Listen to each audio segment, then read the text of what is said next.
Live from George Sparky Anderson Field. It's a beautiful Tuesday afternoon for some baseball interleague between the Caneo Oaks and the Ventura County Bucs. Round 2 of the bout between these two teams continues here at George Sparky Anderson Field. Welcome everybody, along with Jordan Brenner. My name is Jonathan Lifkin. Happy to be with you on a lovely Tuesday afternoon in Thousand Oaks, California.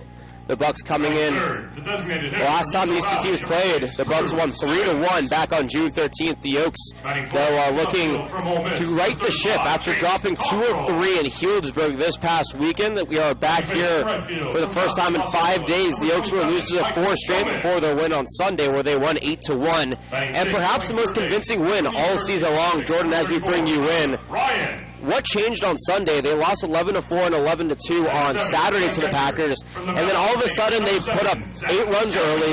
They hold the Packers to 1 run, and I believe only 5 hits. Actually, only 3 hits.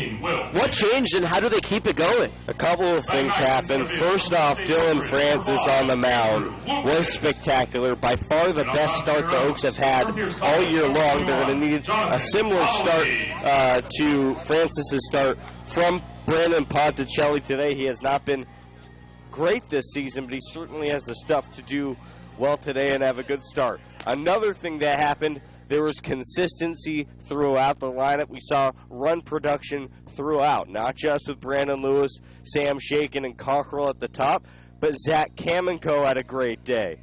Tanner Wright was productive. Everybody had a really solid day, so you saw consistency throughout the lineup. They were able to, keep the line moving in 2-out situations and drive in runners at key moments. That's going to be crucial today, facing a Bucs team that they lost to last time. The Bucs added 2 players since then, though they've also departed 2 players since then.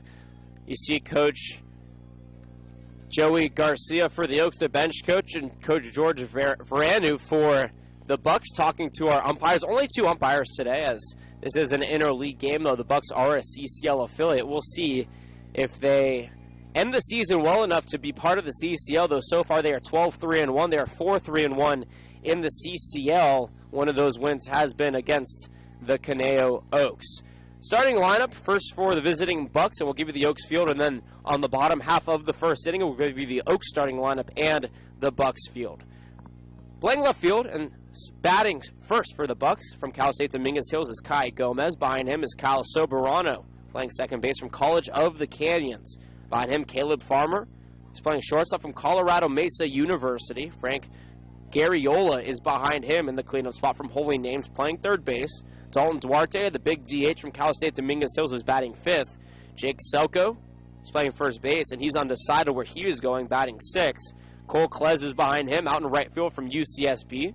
Keaton Glover, out in center field from the Pacific, is in the 8th spot, and Michael Board, the catcher in today's game for the Bucs, is in the 9th spot from Concordia University in Portland. Well, I guess we're going to hit the national anthem, so we'll bring it right back for the Oaks field. You're watching Oaks Baseball on the Oaks Baseball Broadcasting Network. We'll be right back after the national anthem.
Back here in the friendly confines of George Sparky Anderson Field on the beautiful campus of California Lutheran University. I hope everybody's enjoying a lovely Tuesday afternoon. No matter how you're watching or where you're watching, we appreciate you making us a part of your Tuesday plans.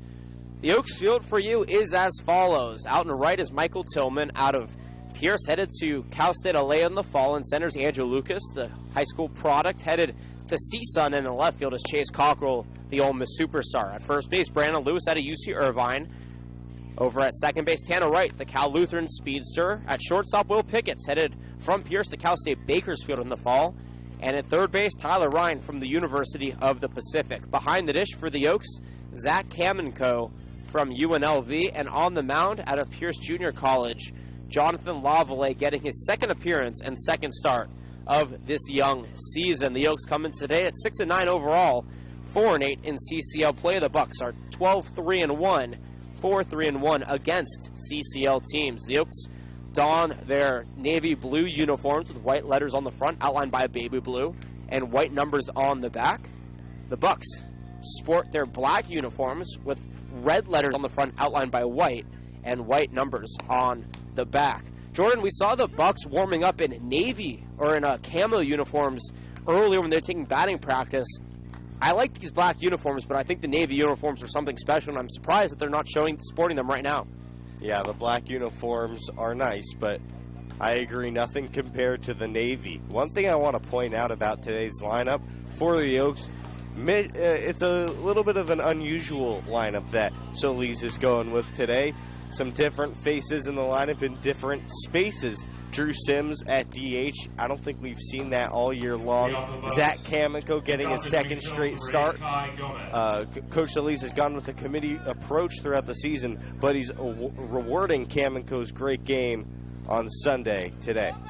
Well, it looks like we're ready for baseball. Here is the lefty Kai Gomez from Cal State Dominguez Hill steps in. The righty on the mound, Jonathan Lavallee, deals the first pitch. Low for ball one. 4:59 is your start time.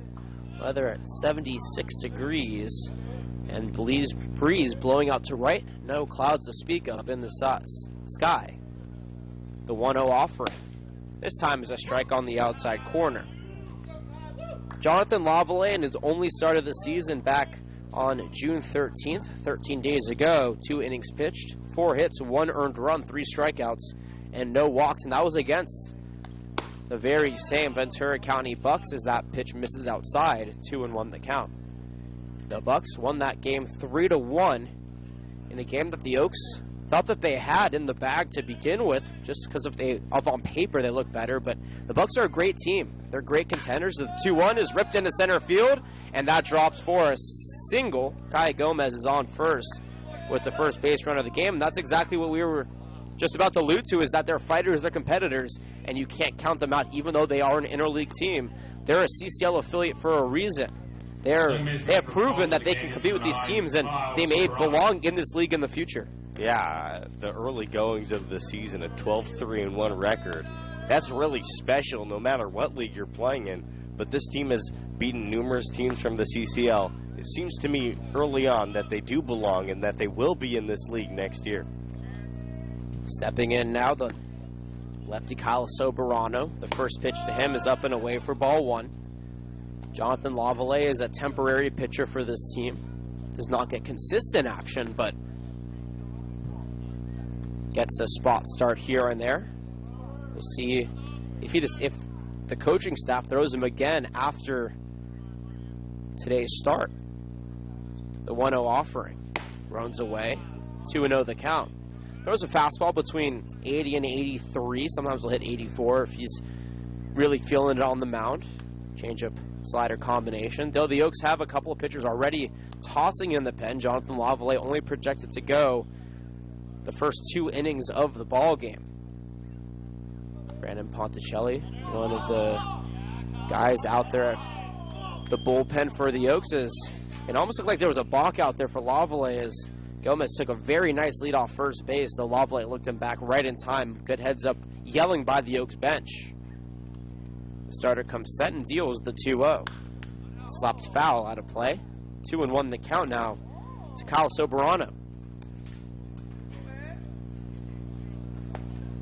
the last time these two teams played, Kyle Soberano was in the 5th spot. Ended up going 2 for 4 with a pair of singles, a strikeout, and a run scored. He scored the first run of the ball game in the 2nd inning of that game. It was the only run that Lovelake gave up. Toes the rubber. Hears and fires the 2-1 upstairs. Kamenko leaving his feet to grab at 3-1 the count. And Gomez over at first base is dancing around, starting and stopping. He wants to go to second base, but it is distracting Lavallee on the mound, and that's affecting his ability to throw strikes. 3 balls, 1 strike, 1 on. 3-1 pitch, swung and missed. The throw from Kamenko to Pickett's is not in time, and Kai Gomez is in there with a stolen base. Runner in scoring position, full count up on the board for Kyle Soberano. That was a very close play and a pretty good throw, all considering from Kamenko. Lavallee needs to improve holding runners on first base, and it's an art form that really even players in the major leagues struggle with quite a bit. Payoff pitch here from Lavallee. He does check Gomez. Deals, swung and missed. Kyle Soberano goes down swing for the first out here in the ball game. Lavallee tallies his first strikeout. 1 out up on the board, runner on second. And Caleb Farmer, the new addition to this team from Colorado Mesa, stepping in. Good pitch from Lavallee there. Was a little bit off the plate, but you can get players to chase when they're in a 3-2 count, especially at this level, knowing that he located a fastball just off the plate away, and he got Soberano swinging. First pitch in there for strike 1. Lavallee settling in. He works pretty slowly from the stretch, but the location is there. Sporting the white cleats. Has a very clean look to his Oaks uniform. Checks the runner once again, towing the rubber. The 0-1 methodically pitched in, runs away, evens the count. The Oaks are coming off. The losers are 4 of their last 5 games. They lost Tuesday against the Santa Barbara Foresters here, Wednesday against the Royal Seco Saints. They lost both the games of the doubleheader on Saturday, a combined 22-6. And then one on Sunday, 8-1 against the Packers. Lavallee continuing to check the dancing Gomez, deals the 1-1. Swung and missed, strike 2 on the 84-mile-an-hour fastball. Nice pitch there from Lavallee. And he's continuing to keep these batters off balance. We saw it in Soberano's at-bat, the last at-bat. Worked his way back from a 3-1 count on a couple of fastballs. Kept Soberano guessing and eventually struck him out. Here another strikeout opportunity. The 1-2 is a slider in the dirt, though. Kamenko blocks it. 2-2 the count. Not a huge turnout here on a Tuesday, almost late afternoon from Sparky Anderson. A handful of fans on the Oak side and about 2 or 3 lounging on the Bucs side. They play their home games at LA Valley College, about 30 minutes down the road. 2-2, runner goes, pitches high, the throw, not in time, and the speedy Kai Gomez has worked his way from first to third with a full count up on the board to Caleb Farmer. Wow, that is some serious speed from Gomez. 2 stolen bases in the inning, and single-handedly putting his team in position to score a run right now. 3 balls, 2 strikes here to Caleb Farmer. Trying to avoid the run here early for the Oaks. The payoff pitch. Swung and missed. Another high fastball gets Farmer swinging. 2 consecutive strikeouts now puts 2 outs up on the board in the top of the first inning. And it's not always about velocity, and Lavallee is a great example of that.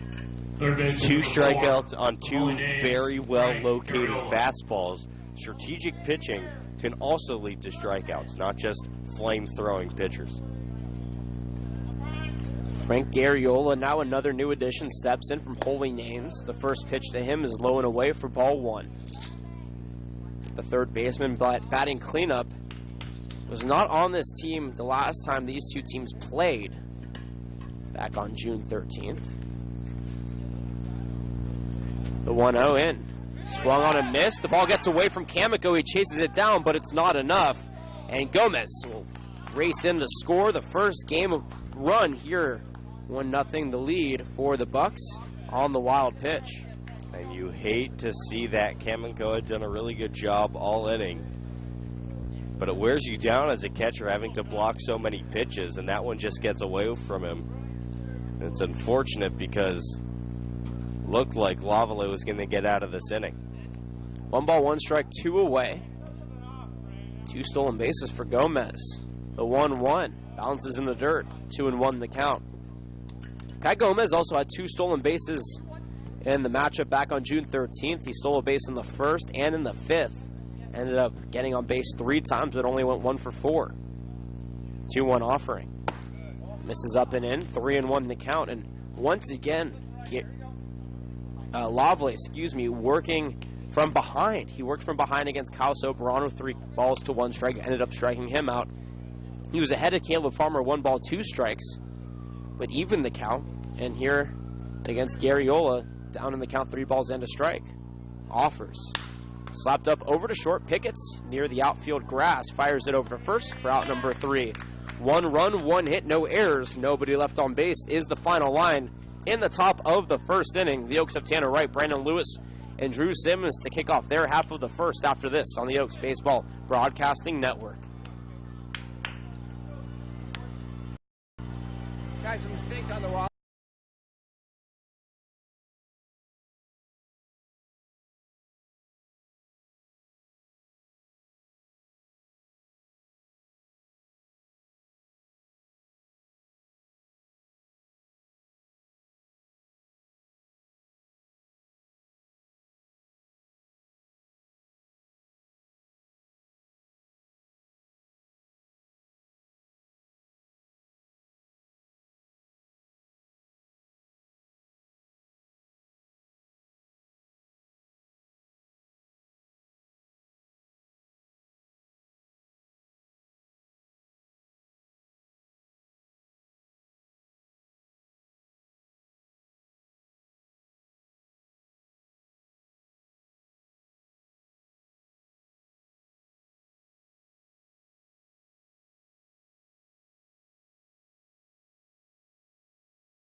Bucs leading the Oaks 1-0 here in the bottom of the first inning. If you've been watching soccer, I guess I've been picking up a little bit of that lingo. Tanner Wright will lead things off for the Oaks out of Cal Luther, and Brandon Lewis behind him out of Irvine, and Drew Sims in the 3rd spot from the Utah Valley University, I should say. Chase Cochran will clean up for the Oaks from Ole Miss. Michael Tillman behind him from Cal State LA. Tyler Ryan's in the 6th spot from the University of the Pacific. Zach Kamenko is in the 7th spot from UNLV. Will Pickett's is in the 8th spot from Cal State Bakersfield. And Andrew Lucas will round out the Oaks order from CSUN. On the mound, Cameron Gaskill from Glendale. I'll give you the rest of the field here for the Bucs in a moment. First pitch is a strike at the knees to Tanner Wright. Right on the season so far. It's that pitch. Swung on a miss for strike 2. He's batting .286, 4 walks, 3 runs, 5 RBIs. He did have a 7-game hitting streak that was broken as the 0-2 pitch just popped up. In on the infield out of second base, Soberano makes the catch for out number 1.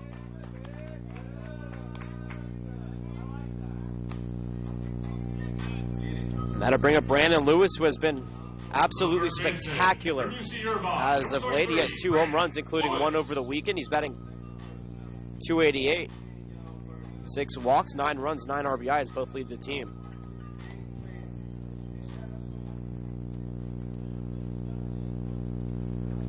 First pitch into the Irvine product is a half-hearted swing over to short.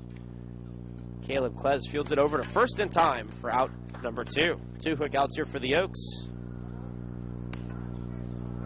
Not how you want to start off the first inning of the game if you're the Oaks. Oftentimes, managers will tell players to take pitches in the first inning, trying to get a feel for the pitcher's stuff, what he's throwing, and then the next time up, then that's when you swing early and you attack him.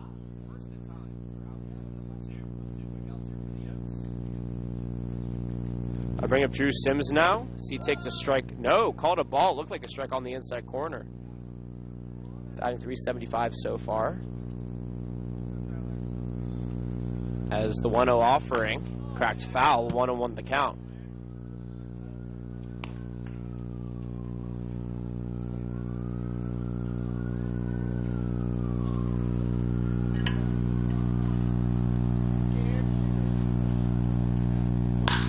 That one cracked over to right center field and drops for a single. Drew Sims keeps the Oaks inning alive here in the bottom of the first and avoids the 1-2-3 inning on a shallow right center field single. In his debut in the DH spot, the UVU Wolverine has done what he needed to do as Chase Cockrell steps in now. You talk about guys who've been selling. He's batting .450 in his first week with the Oaks. 1 walk, 3 runs, 7 RBIs. Check that, 4 RBIs and a homer. First pitch glides over the heart of the plate for strike 1. And I really like the decision to put Drew Sims in the 3-hole, separating Lewis and Cockrell. He's been raking. 0-1 pitch. Bounces in the dirt. 1 ball, 1 strike now to Chase, the semifinalist for the Golden Spikes Award from Ole Miss, batted .324 this past season. Sims doesn't take much of a lead. The 1-1 slapped out, though, over to third.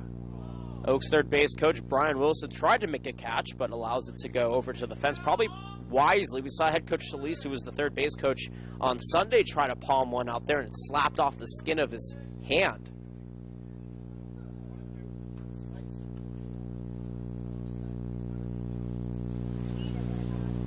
One ball, 2 strikes. That offering has popped up.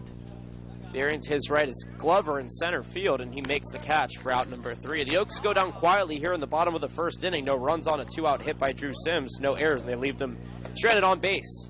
1-0 the score here. The Bucs lead the Oaks. Top of the second after this on the Oaks Baseball Broadcasting Network.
Dominguez Hills, number 40, Dalton Duarte.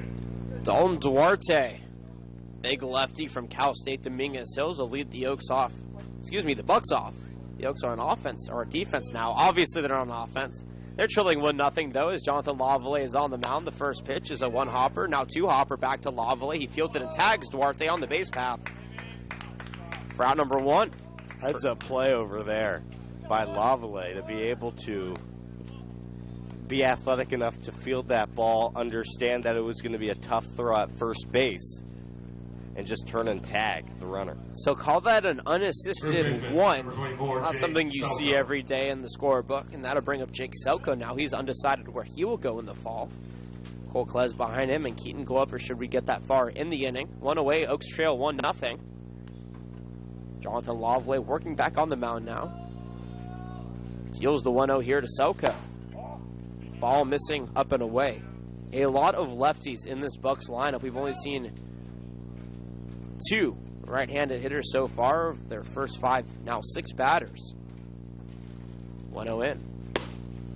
Called a strike on the outside corner. 1 ball, 1 strike.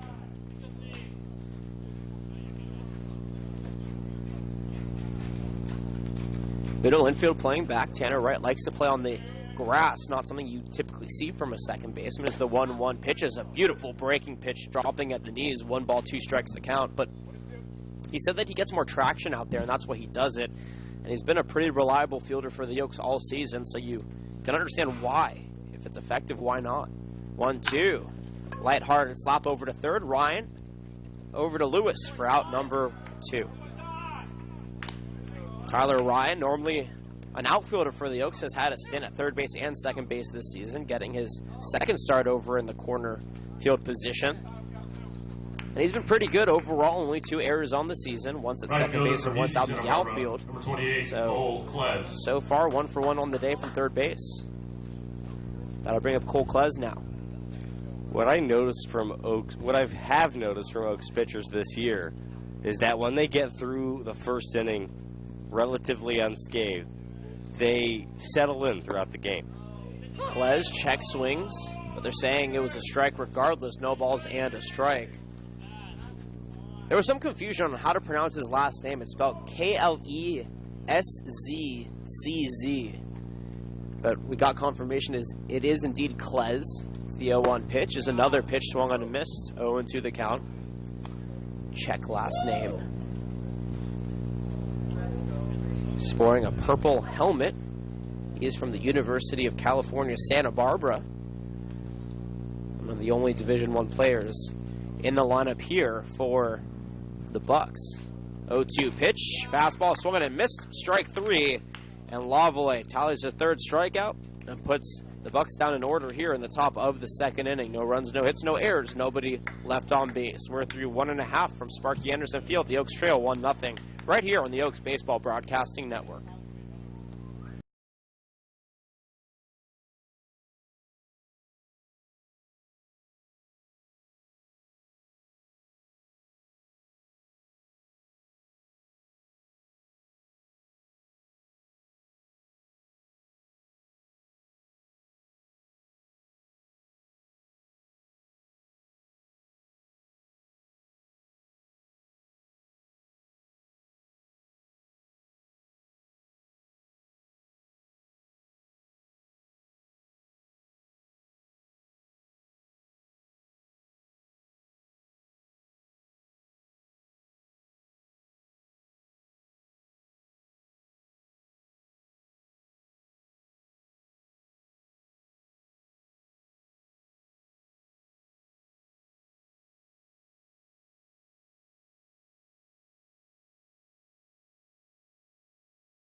Speedy first inning and a half here from Sparky Anderson Field. Number 27, Michael Tillman. Michael Tillman Playing right field in today's game from Cal State Los Angeles, or he'll be headed there from Pierce Junior College, stepping in for his first at-bat. The first pitch in there from Gaskill for strike one.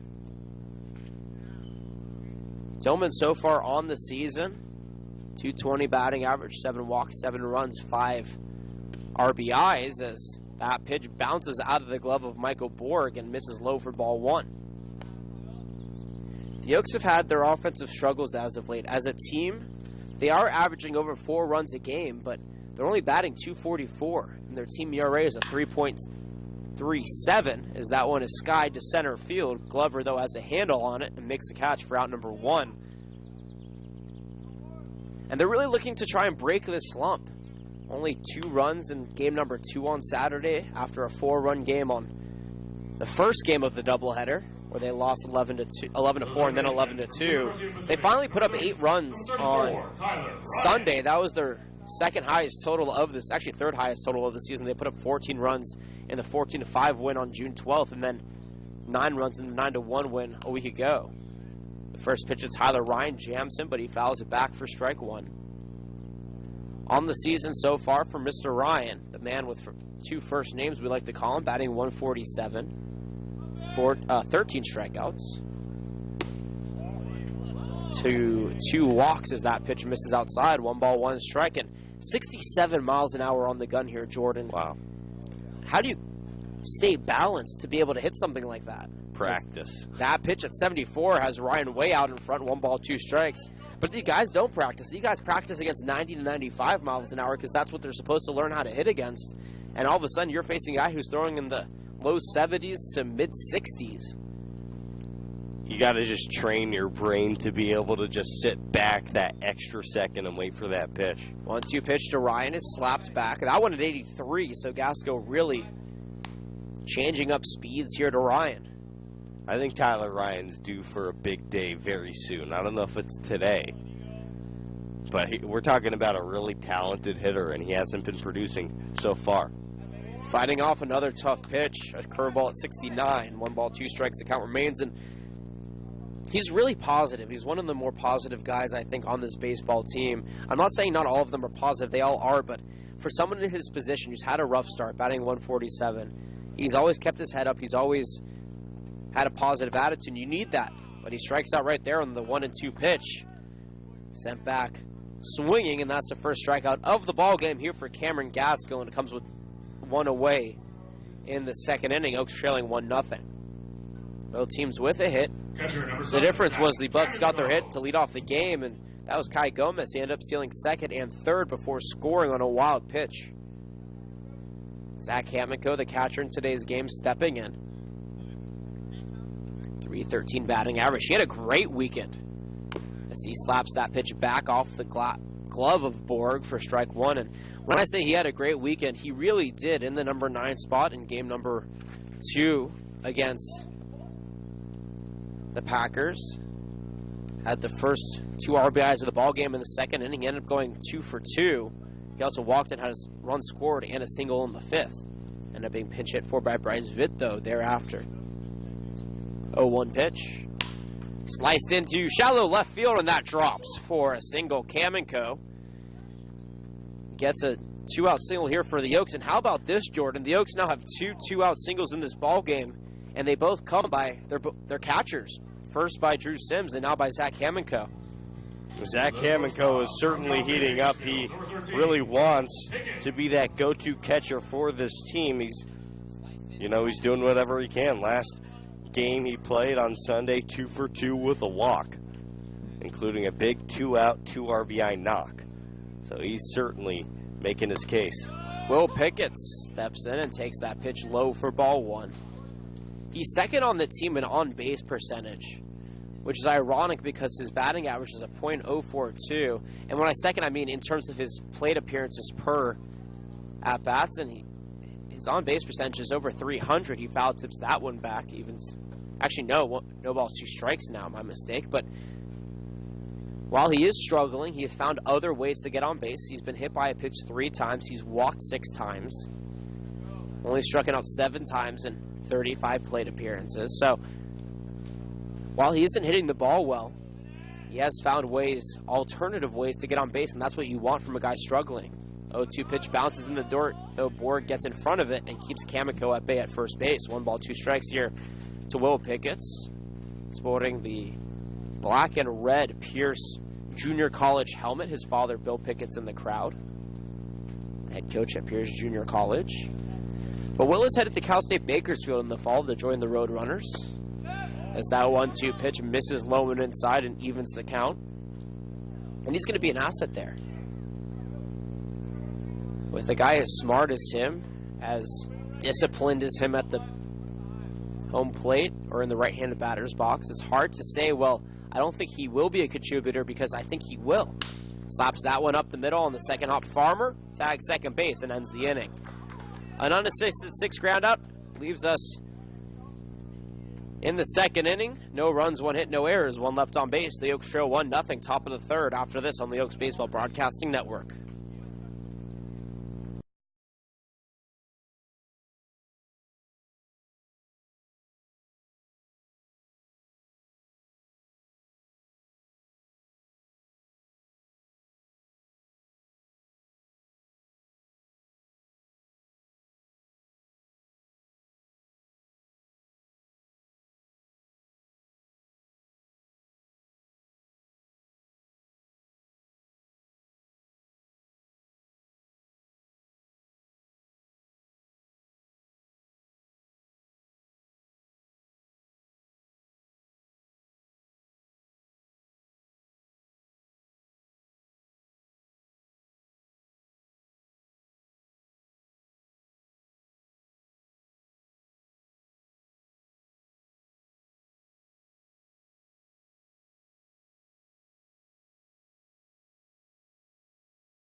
Keaton Glover leads things off here for Coach Varanu's squad. Welcome back, everybody. The Oaks trailing 1-0.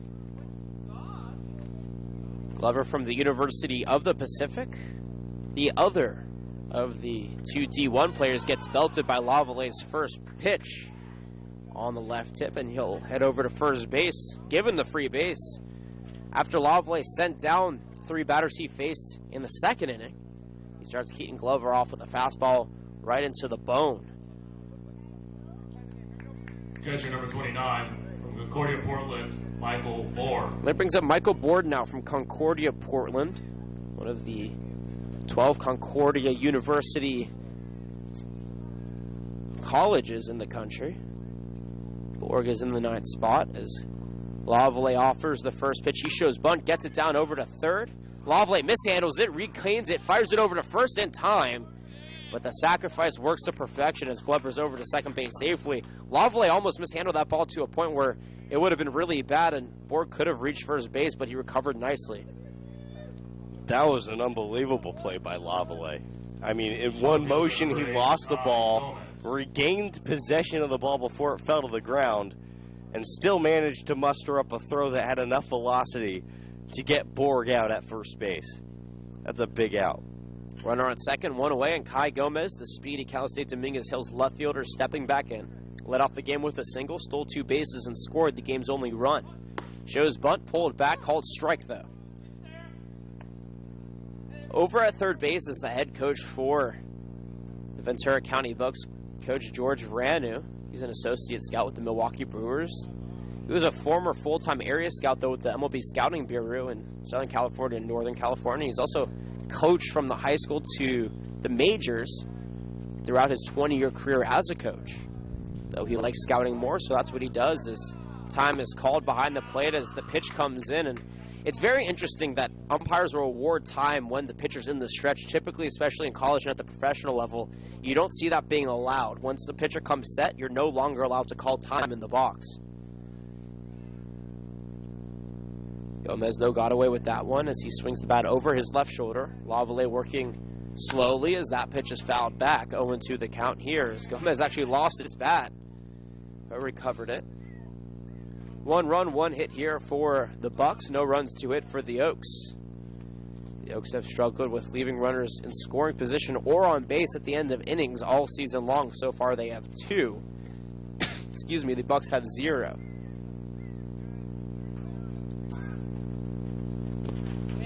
Oh, 2 pitch misses low and away. Kamiko can't hold on to it.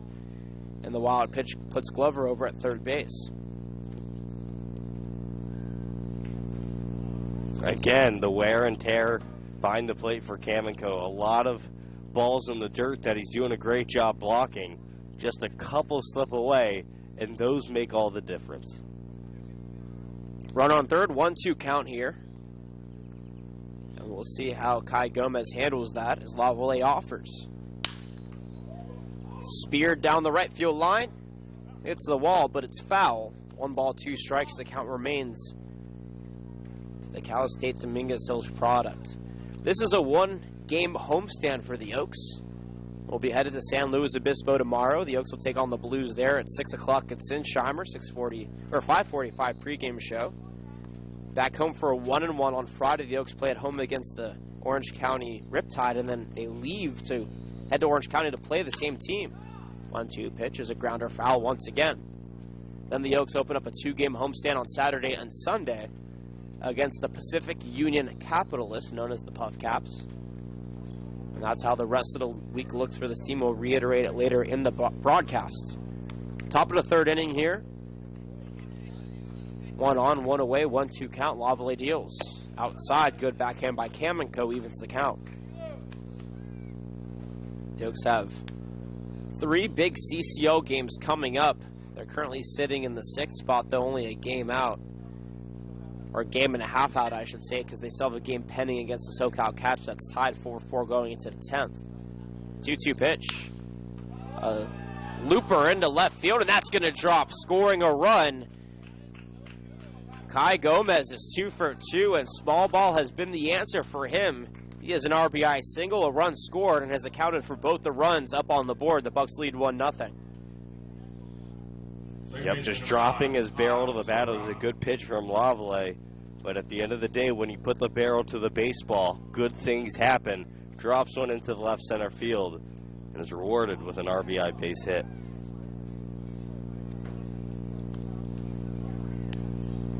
Kyle Soberano steps in and takes that pitch on the outside corner for strike 1. He's 0 for 1 today with a strikeout, the first strikeout of the ball game. And got a little tidbit. Thank you, Mike Lavallee, for this piece of information. Up on the mound, Jonathan Lavallee was also an All-American water polo player out of high school. Wow. Multifaceted athlete. Runner goes, though, 1 pitch.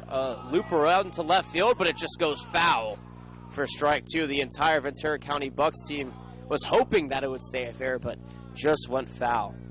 But going back to what Mike Lavallee told us, and we appreciate you chatting with us in the YouTube chat. Feel free to chat with us. We'd love to hear what fans or non-fans, depending on what side you are on or whether you like us or not, what you have to say. But yeah, that's really interesting. You have to think that Lavallee is just super athletic. Obviously, we can tell by the way that he pitches, but just knowing that fact, he has a mentality that is unmatched by a lot of other baseball players just because he was an All-American water polo and the stamina that you need. Yeah, I was about to say water polo is one of the most physically demanding sports out there.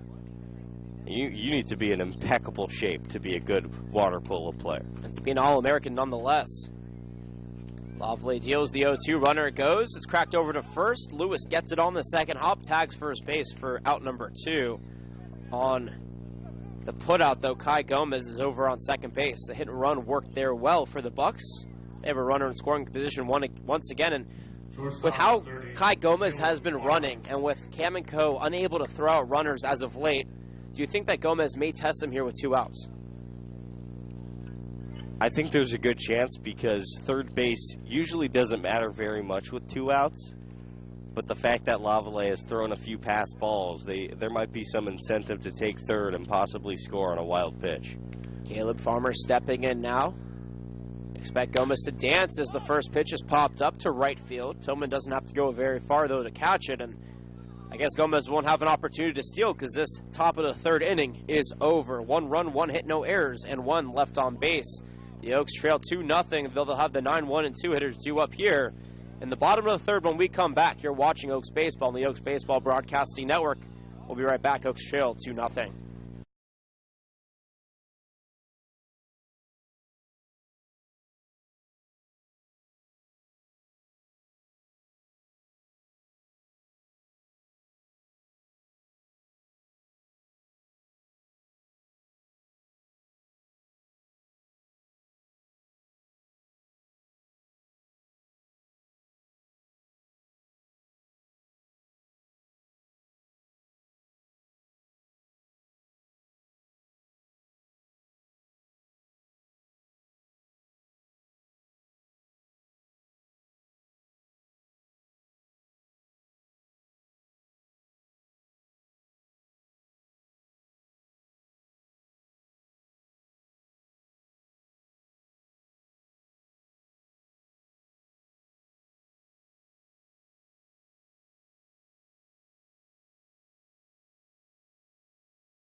Oaks trailing 2-0. Welcome back, everybody. Hope you're enjoying your Tuesday afternoon. First pitch to Andrew Lucas quickly comes in and is low and inside for ball 1. There's a new center fielder out there for the Bucs. I'll give you the rest of their defense, though nothing has changed since we last spoke, as the 1-0 pitch is popped up into shallow right center field out of second base. So Barano gets called off by the right fielder Cole Klez, and he makes the catch for out number 1. Andrew Lucas is out on 2 pitches. Out in center field is Kyle Lathrop. We saw him in the first game at the University of Antelope Valley. He comes in place of Keaton Glover. With 1 away, the rest of the Bucs field looks as follows. Cole Klez out in right, Kai Gomez in left, Jake Selko at first, Kyle Soberano at second, Caleb Farmer at short. As the first pitch to Tanner Wright misses low and inside for ball 1. Frank Garriola is at third. And behind the dish is still Michael Borg on the mound in his third inning of work as Cameron Gaskill is right, slices one up the middle and into center field for a single. And for the first time all game long, the Oaks get a base runner with less than 2 outs up on the board, and that is important because now they have a 2-0 hole that they have to climb out of. Tanner Wright was 0 for 1 before that. He popped out to second. The Oaks now have a hit in all 3 innings, though they have yet to do very much. All 3 runners, or right now, Tanner Wright's at first base, but in the first inning, Drew Simpson, in the second inning, Zach Kamenko were both stranded at second base. Brandon Lewis stepping in. The first pitch to him is a foul tip back. 0-1 the count, and it's funny because he ground out to short his first time up, and it was on a very similar check swing. Yeah, you don't usually see Lewis taking such tentative swings. He's one of the most aggressive hitters out there. Maybe this is an outlier. The 0-1 pitch to the Irvine Anteaters. A hopper over to third, to second for 1, but it's off the bag. And Tanner Wright slides in safely. It was supposed to carry over to Soberano, but Garriola's throw was wide right. Soberano wisely went for the ball, and couldn't extend far enough to keep his foot on the bag. That'll be an error on the third baseman, and E5 puts runners on first and second with only one out, and the Oaks have an opportunity here to capitalize with Drew Sims, who's 1 for 1, stepping in.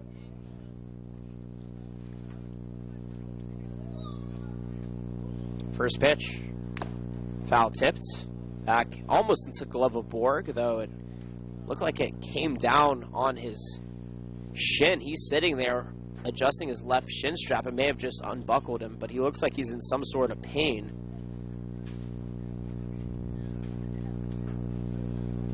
Though Drew Sims is talking to him as Coach Verano will stride out, but he gets a thumbs up. Borg shakes it off, and everybody's okay gladly. 2 runs, 2 hits, and now an error for the Bucs. No runs, 3 hits, no errors for the Oaks. The Bucs are part of a 3-team organization owned by the same ownership group, the Ventura County Pirates, the other one in the Sunset Baseball League, and the Ventura County Buccaneers, who play in the Metro Baseball League. The 0-1 pitch is a breaking ball at 68 at the knees. 0-2 the count here to Sims. And for Gosgill, it's always nice to have that in your back pocket to steal a strike whenever you need to. As he toes the rubber, checks right and deals the 0-2. Very slow, popped up behind home plate. Borg, though, being chased, but Duarte calls him off, and actually that's Selko sliding in there and making the catch for out number 2. Drew Sims pops out into foul territory. Runner still on first and second, though, now 2 away. And the man Chase Cockrell, the guy you want up in a situation like this, to come back down 2-0 with the tying runner on first with 2 outs up on the board, is stepping in. Cockrell is 0 for 1, though, with a fly out to center. Look for Cockrell to be looking towards right center field here. They're playing him quite a bit down the line, so there's a big gap in right center field. First pitch to him, though, is popped sky high. Not very far, though, out towards second base, just towing the outfield grass to Soperano. And he makes a very easy catch for out number 3.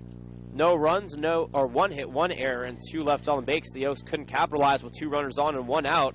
We're through 3 full now from George Sparky Anderson Field. The Oaks trail 2-0. We'll be right back.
Frank Garriolo will step in. My name is Jonathan Rifkin, but for the 4th, 5th, and 6th innings for play-by-play, my broadcasting partner, Jordan Brenner. Thank you, Jonathan.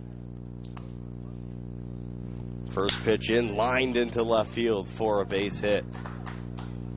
And Frank Garriola on first base to lead off the top of the 4th inning. And the Bucs in perfect shape to extend their lead. And they want to. 2-0 lead is not safe for the Oaks. They have been getting runners on base, but haven't been capitalizing. They want to continue to extend this lead and try to get the Oaks out. By that I mean keep them down and out. Dalton Duarte, who grounded out in the 2nd inning, digs in for his second at-bat. First pitch, down low and in, 1-0.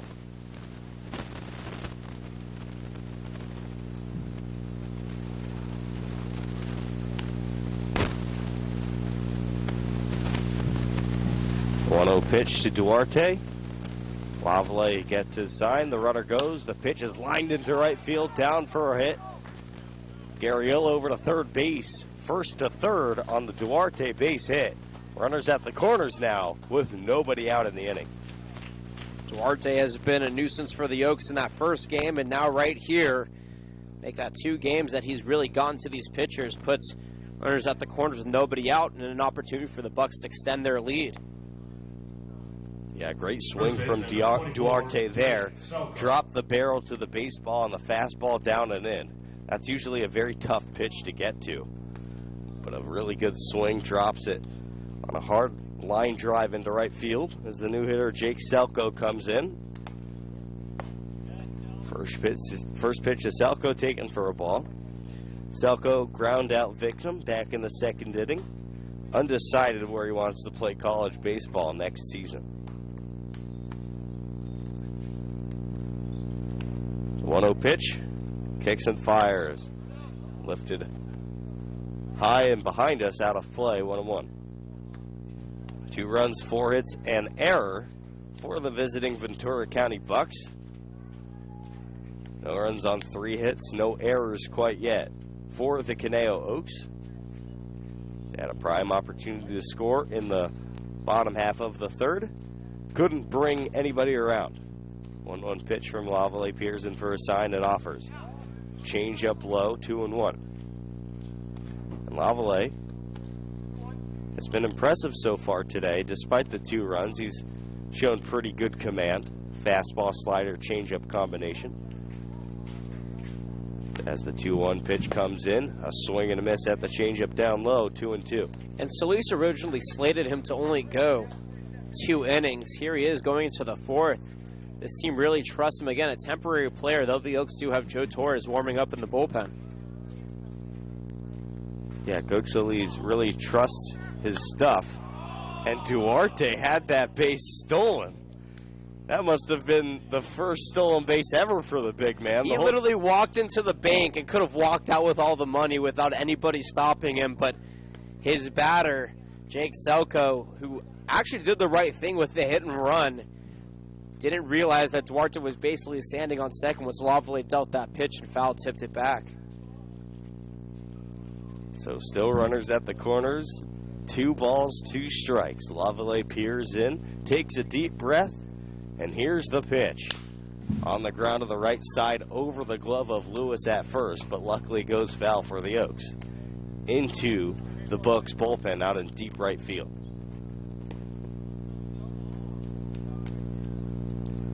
And when Duarte took off for second base, Lavallee had no idea he was going. I mean, that must have been the greatest jump I've ever seen. As the 2-2 pitch comes in, high skying fly ball into foul territory left side.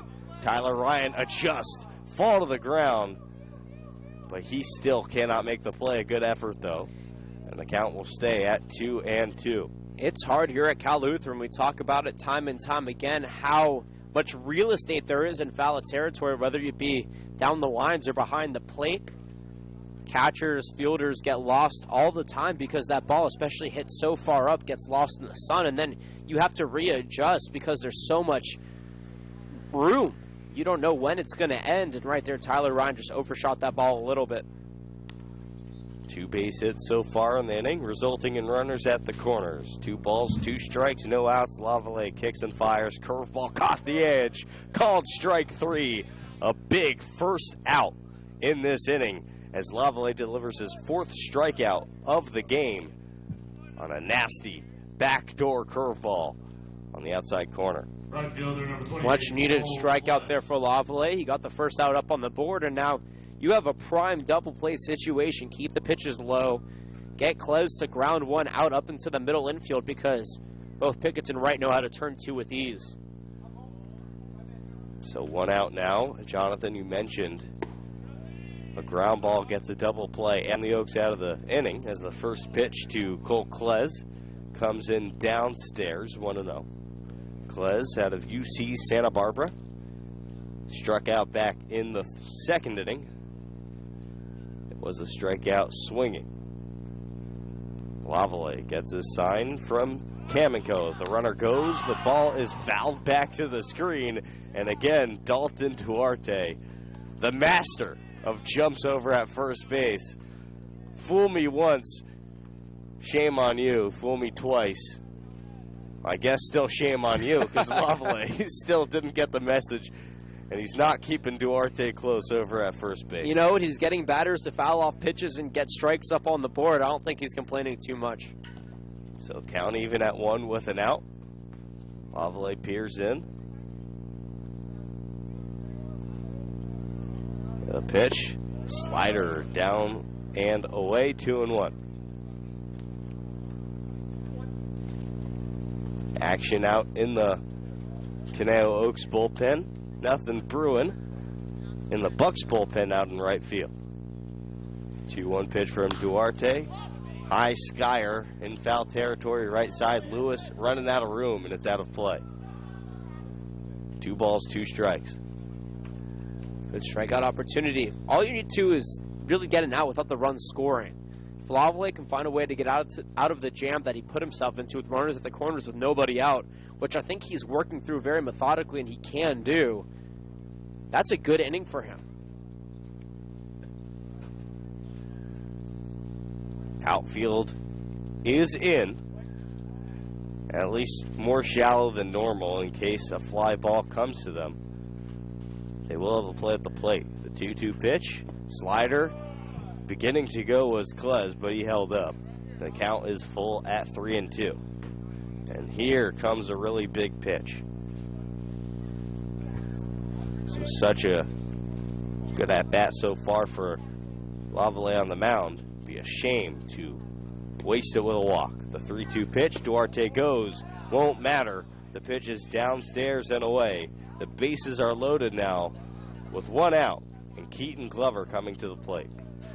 It's only Lovelay's first walk all season long. Mind you, this is his second start, but... Pardon me. Sorry, Jonathan. There's a pinch hitter. Yeah, it's going to be Kyle Lathrop as head coach Sleece walks out to the mound. We'll see here if he pulls Lovelay for Torres, but look, that was his first walk he's given up now in 5 innings on the season. Actually, 6 innings going into his 6th inning. It's pretty hard, especially in summer collegiate play against pretty good ball players, to not walk a batter in your first 6 innings. So, unfortunately, it came at a bad time for Lovelay, which loaded up the bases, and Sleece is going to leave him out there, which I think is the wise decision to let him close out this inning, at least give him an attempt to. But for all intents and purposes, his command's been good. His location has been there. The speed has been variable, which is good. You want to mix up your speeds. But it just kind of eluded him that last at-bat and the first at-bat of this inning, which we saw a single by Frank Goriola. So Kyle Lathrop digging in. His first plate appearance. Glover left the game, presumably was injured on the hit by pitch he endured in the 3rd. First pitch, a slider back into the glove of Kamiko off the foul tip. 0-1. A lot of room out in left center field. Cockrell shaded to the line, and Lucas shaded towards right field. Showing bunt, but the ball is outside, and Lathrop pulled back. So 1 ball, 1 strike, 1 out. Lovelay trying to work through the trouble here in the top of the 4th inning and give the Oaks 4 solid frames. The 1-1 pitch swung on and missed. Presumably the fastball on the edge, but it could have been a slider. And that was a really good pitch. He got Lathrop out chasing a pitch off the plate. 1 ball and 2 strikes. Lovelay peers in for his sign from Kamiko.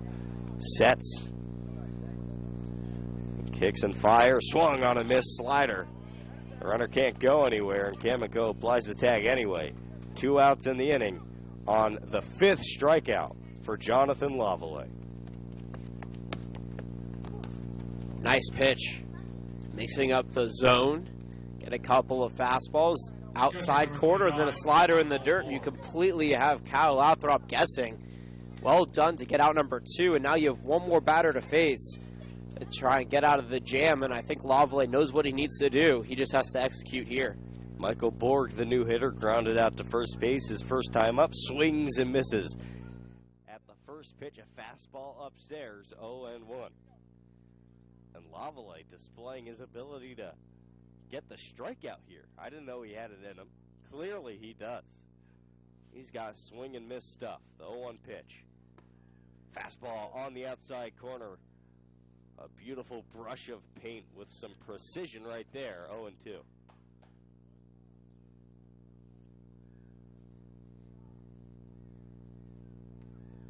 Oh, and 2 runners at every single base. Lovely steps off. Carriola at third, Duarte at second, Klez over at first base. The 0-2 pitch. Lovely peers in. Here's the pitch. Slider. Borg lays off. It was tempting. 1-2. That was a good pitch. I've talked about all season how sometimes the Oaks, they're throwing balls that aren't even productive.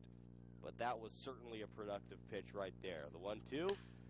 Ground ball over to shortstop. Pickett's over to right at second base. Lavallee does a good job to get out of the inning. Despite 2 hits, he gives up no runs, no errors, and he leaves them loaded. 2-0 in favor of the Bucs. We're through 3.5 innings.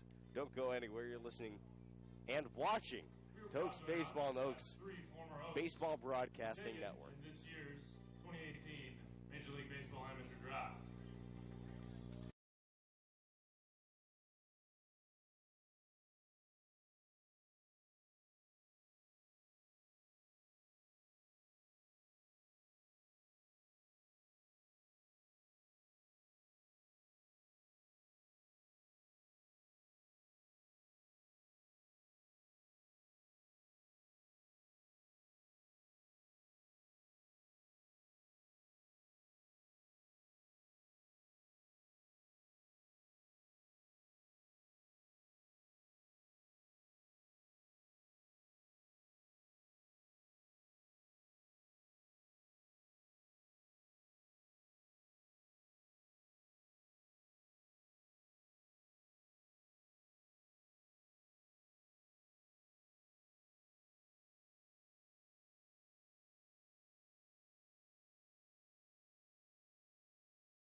Back in for the bottom of the 4th inning. Michael Tillman in to start off the Oaks potential rally. 2 runs, 4 hits, and error.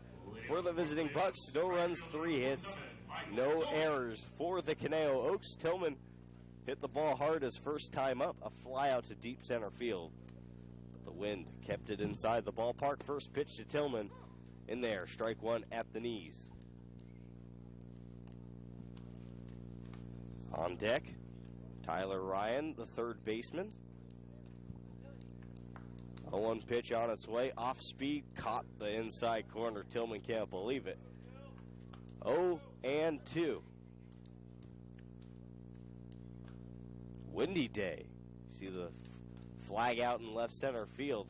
Really, well, not gusting anymore. It was a second ago as the 0-2 pitch bounces in the dirt just as Jonathan went to look at the flag. It's gusting now. Down.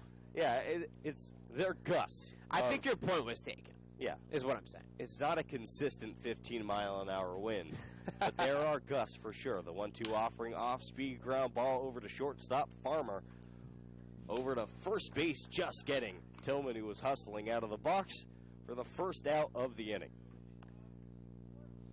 New hitter, Tyler Ryan out of the University of Pacific.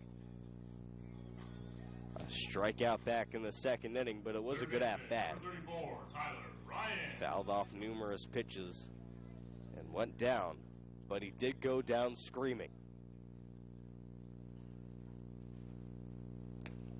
First pitch, Ryan showing bunt, pulls back, called a strike.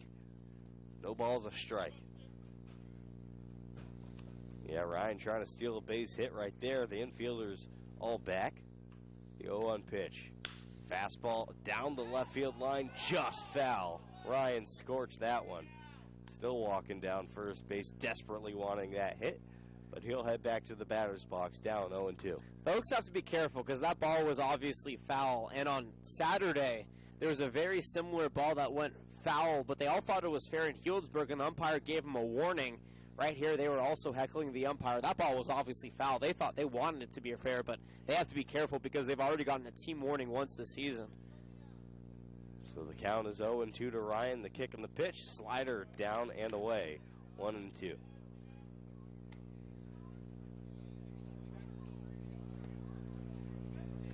Kamenko on deck. Has one of the 3 Oaks hits. Ryan calls time, steps out, goes through his rituals, and digs right back in there, taps the plate, waves his bat, and awaits the 1-2 offering. Here it is, inside, just about hit him, but moves out of the way in time. 2 balls, 2 strikes. Beautiful day here at George Sparky Anderson Field. Not a cloud in sight. 2-2 pitch. A looper out to shallow center field could drop.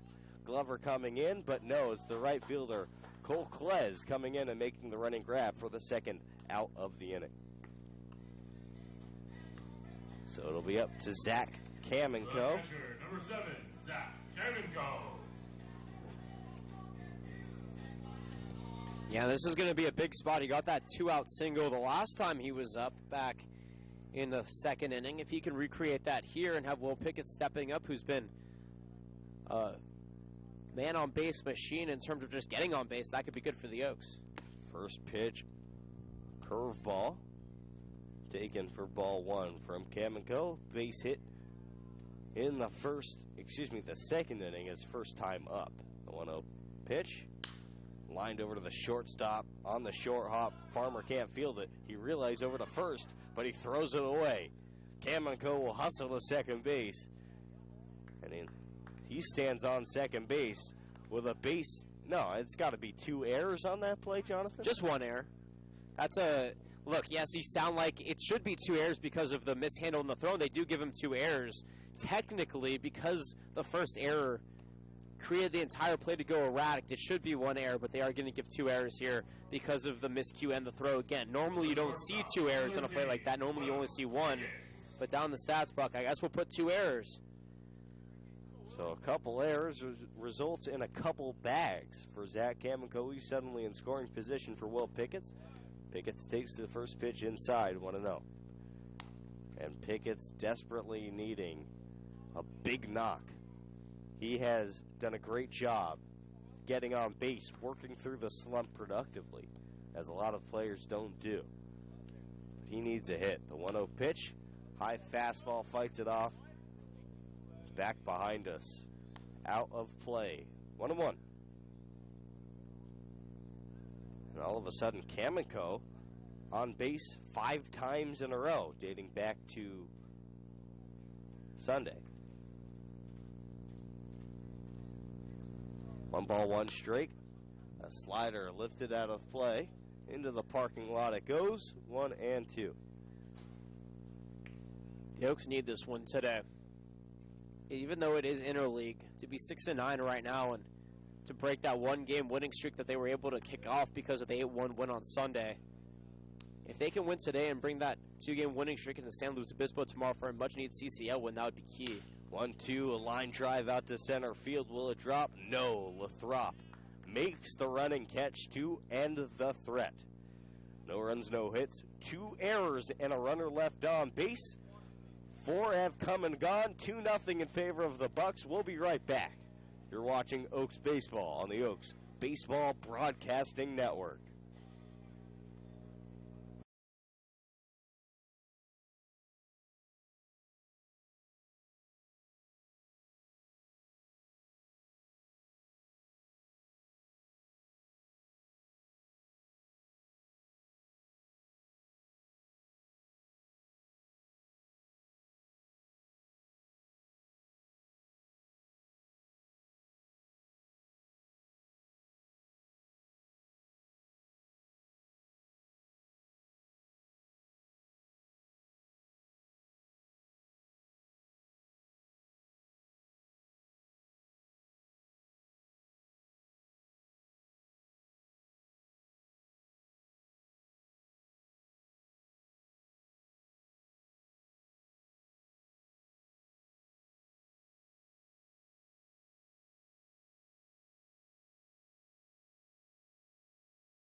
Back from the top of the 5th inning, the Oaks, a new pitcher on the mound. His name is Joe Torres.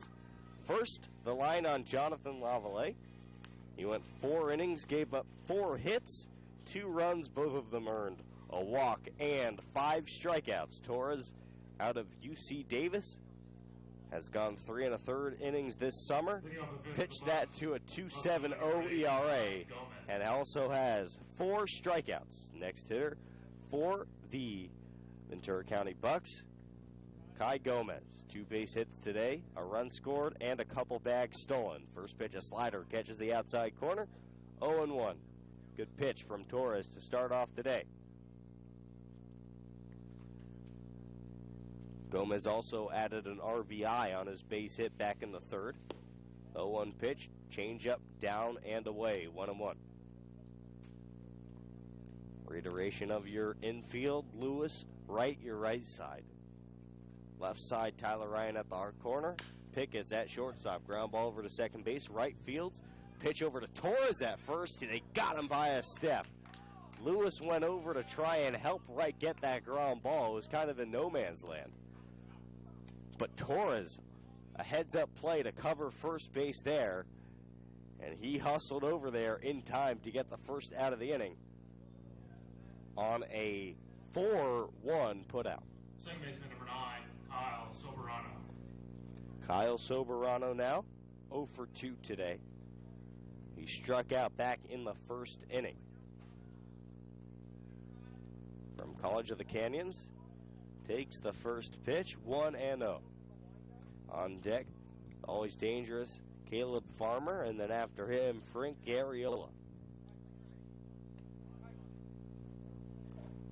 Soberano from the left side of the plate. There is some confusion right now as home plate umpire and Torres exchange a few words. All in lightheartedness. Couple of those guys sharing laughs. 1-0 pitch, Torres. A fastball on the outside corner, 1-1.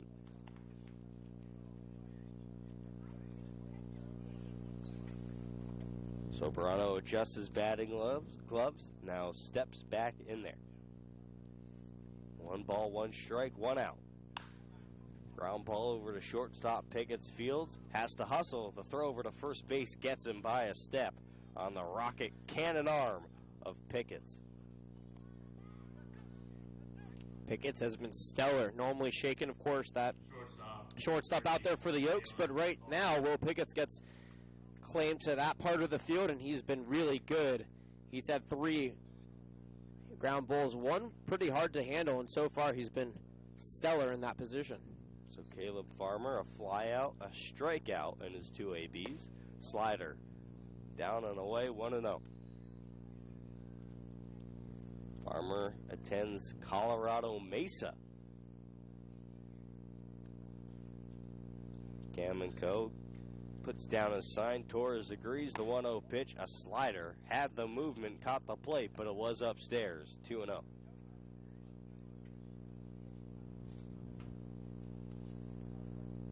Torres back on the mound. On the rubber, the 2-0 pitch, a sinking fastball inside. 3-0. And Torres throws a number of different fastballs. 3-0 pitch. He misses by quite a bit, and he walks Farmer on 4 pitches. With 2 outs, a free base here for the Bucs gives them a little bit of momentum. And remember, if you're the Oaks, you're trying to swing the momentum in your favor because you're trying to come back down 2-0. Even though you may get out of this inning unscathed, if Torres can continue doing what he's doing besides that walk, again, giving free base runners and extending half innings when they could be over, not something you want to do. So Farmer off of first base, first pitch into Garriola at the knees, 0-1, 83 miles an hour is what the radar gun says. The big Dalton Duarte, who was robbed of a couple stolen bases already today, on deck. 0-1 pitch off the plate away, 1-1. Kamenko behind the plate thought about testing Farmer, who got a little bit too cute with his secondary lead, but he's back in time.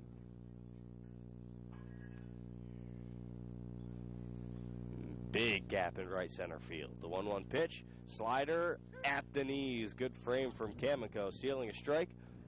1-2. I was going to say that Kamiko has been really trying to nominate himself for the Academy Awards of pitch framing. We saw Drew Sims take that honor over the weekend on a curveball that was very easily out of the zone, though he framed it for a strike right there, though Kamiko doing his best impression of that. 1-2 pitch. Lifted out to right field. Deep and over the wall. Wow. A line shot to right field off the bat. It looked like a playable ball for Tillman. The ball rode the wind, and the Bucs double their lead, 4-0 now over the Oaks on the 2-run shot from Frank Garriola. Ouch. If you're Joe Torres, that one really hurts, especially because you got 2 easy outs and we're working the count there. But if you're Frank Garriola in your second game with this Bucs team, your first home run of the season, you have to be happy about that one. Really riding that jet stream out to right and popping one over the wall. So now the big Dalton Duarte steps in. The first pitch away, 1-0. I still can't believe that ball went out to right field. The jet stream here at Cal Lutheran. Next pitch, a big swing and a miss, 1-1.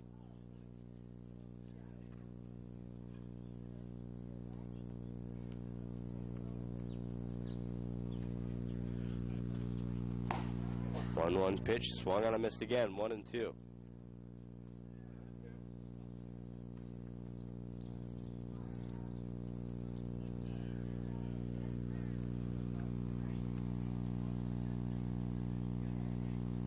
One and two pitch, slider tried to bring it back. Off the plate away, 2 balls, 2 strikes. And it seemed like the Oaks were recovering from that 2-0 deficit. And then out of nowhere, Garriola goes deep. 2-2, swung on and missed for the strikeout. Not before 2 runs, a hit, no errors, nobody left on base. The Bucs extend their lead, 4-0 on the Frank Garriola shot to right field. The Oaks a chance to counter that in the bottom of the 5th when we come back. You're watching Oaks Baseball on the Oaks Baseball Broadcasting Network.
New hitter for the Oaks, the center fielder Andrew Lucas, flew out to right field in his first at-bat in the 3rd inning. First pitch off the plate, 1-0.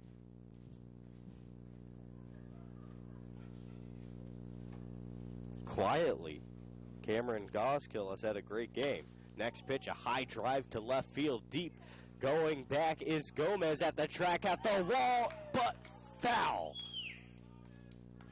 Wow, what a shot off the bat of Andrew Lucas. And look at that bench. They were all out of the dugout waiting for that ball, but Unfortunately, it couldn't pick up the jet stream just like we saw in the last inning out to left field, and the wind couldn't carry it back into fair territory, and it went over that left field foul pole. Lucas thought it went out. He was standing to the home plate umpire in disbelief that it didn't actually go out in fair territory, but nonetheless, that was probably the farthest hit ball we've seen over the left field wall this entire season. No doubt about it. 1-1. Lucas takes a slider inside, 2-1. And Lucas was hitting rockets in batting practice today. So maybe a big day like that was expected. Ground ball over to third base. Gurriel on the backhand over to first. What a play! Wow, on the backhand. Machado-like with the throw over to first base, fading away from first base in his own dugout. And I'm not sure Lucas was out. That was a very close play, but Garriola deserves credit, getting some velocity on that throw. Look, it was a phenomenal play. I think Lucas was safe, though. I think the tie goes to the runner. Nonetheless, though, benefit of the doubt to the umpire. First pitch into Tanner Wright, taken for a ball, 1-0.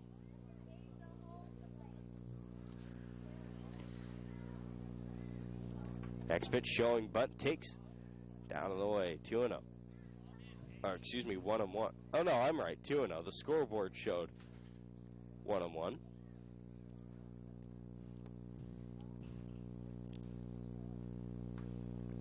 Two balls, no strikes. Wright taking the whole way, and he's rewarded with a ball upstairs, 3-0. Right, showing the patience here, working the way, working the count, hoping for a walk. The Oaks have yet to walk today. Casco has been amazing on the mound.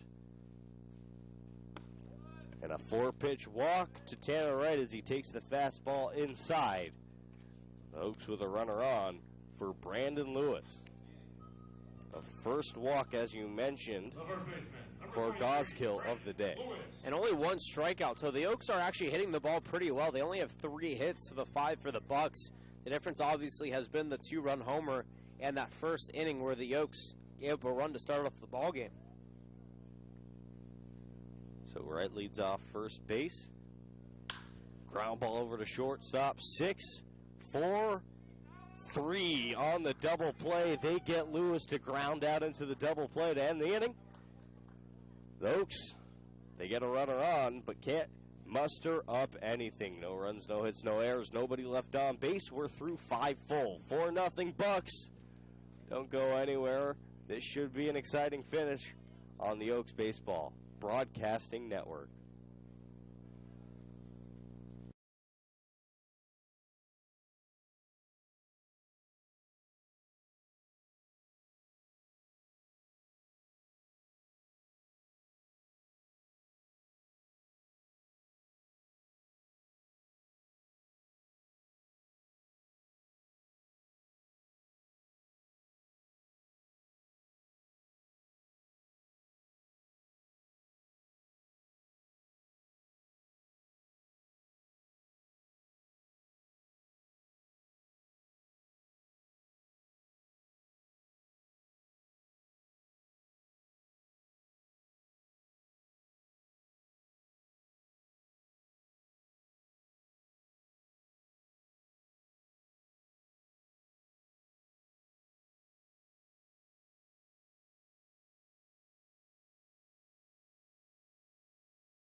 The top of the 6th begins with Jake Selko, Leading off the 6th inning for the Bucs.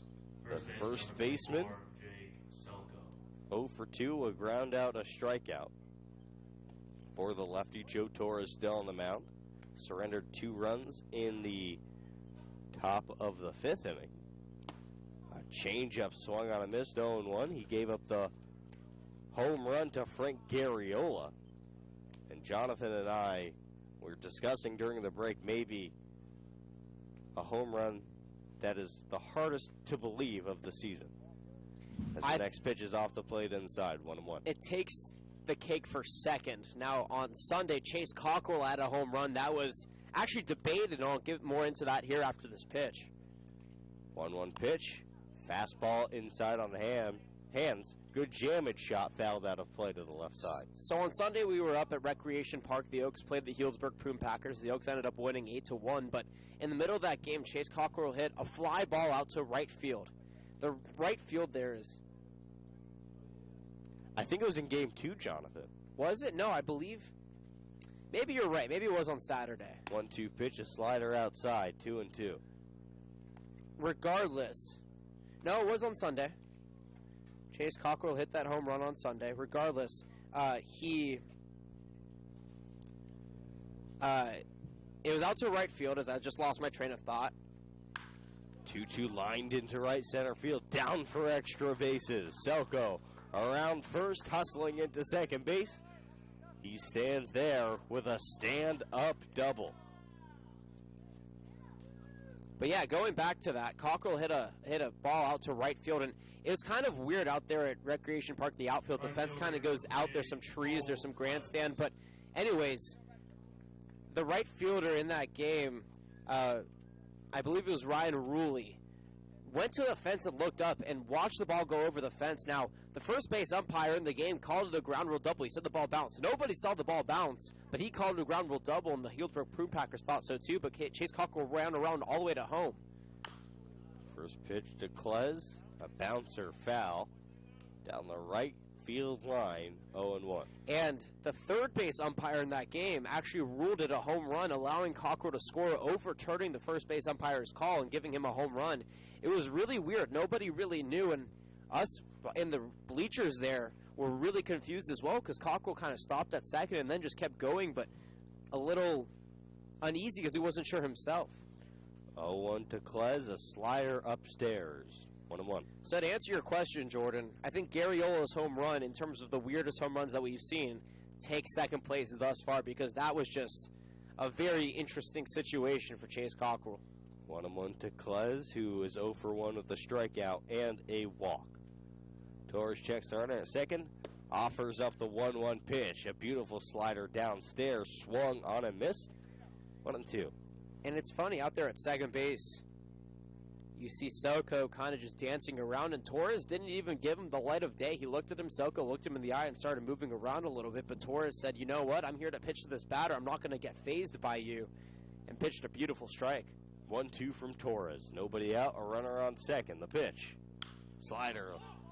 High skyer into foul territory. Lewis goes out to look for it, but Tillman comes in, makes the play, throws over to third. It gets away from Ryan. A runner will score. Jake Selko touches home plate as the fifth run of the game, and that is a foolish throw by the right fielder, Michael Tillman. Unnecessary. He had third base in the bag. That ball came way after Selko slid in the third. Tyler Ryan had to jump over him, mishandled that ball. The ball went past him, and that was an easy run there for the Bucs. 5-0 lead looks pretty good up on the board on their end of things. Yeah, chalk that up as an E9 on the throw from Tillman. That is an earned run for Joe Torres.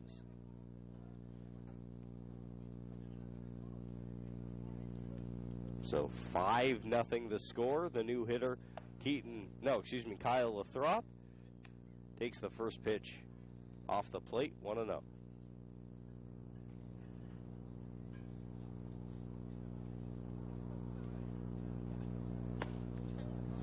Next pitch, taken 2-0.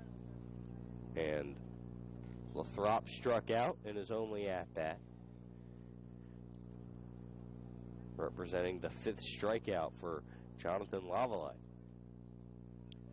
Torres offers up the 2-0 pitch. Slow ground ball over to the left side. Ryan takes it sidearm over to first. Gets him handily for the second out of the inning. And that's what you want from your third baseman. You know, that ball was hit directly towards Pickett's, but it's a much easier play for the third baseman to come take that ball and take his momentum on the throw to first base. Had Pickett's taken that ball, he would have had to throw across his body, and it would have been a much closer play at first base. Michael Borg, the new hitter. First pitch from Torres, slider, a little bit low, 1-0. Borg ground out to first base, ground out to shortstop. He's 0 for 2 from Concordia, Portland. Joy School in Oregon, the 1-0 pitch. Ground ball over to Pickett's at short, over to first in time to end the inning. Before a run on one hit, an error as well, and a runner left on base. We are through. Nobody left on base. We're through 5.5 innings. 5-0 is the score in favor of the Bucs. You're watching Oaks Baseball on Oaks Baseball Broadcasting Network. Around the bases.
Bottom of the 6th inning begins with a new pitcher, Alex Ravago.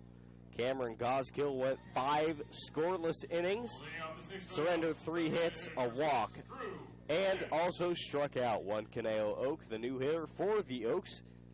The DH, Drew Sims, who is 1 for 2 with a flyout, or a pop-out, and a base hit to left field. First pitch, inside to to Sims, 1-0. I guess I get Sims and Tyler Ryan mixed up. They look a little bit alike, and their batting stances are very similar. 1-0 pitch. Inside corner, call to strike, 1-1. I will say, though, I think Drew Sims has about 6 inches on Tyler Ryan, just in terms of sheer height. You're right about that. Cockrell on deck, Tillman behind him. The 1-1 offering, kick, and the pitch. Curveball upstairs, 2-1.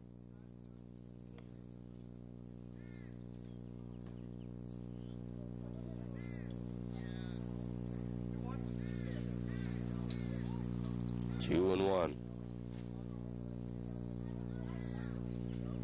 Kicks and fires off the plate and downstairs away. 3 balls, 1 strike.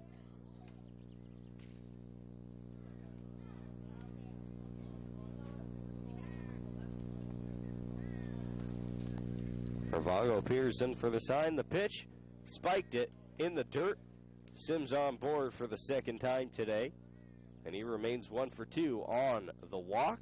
The second walk for the Oaks today, the first surrendered by Alex Ravago. And how about the first Oaks leadoff man to get on all game long? This is an important spot for them because they've left 3 runners left on base.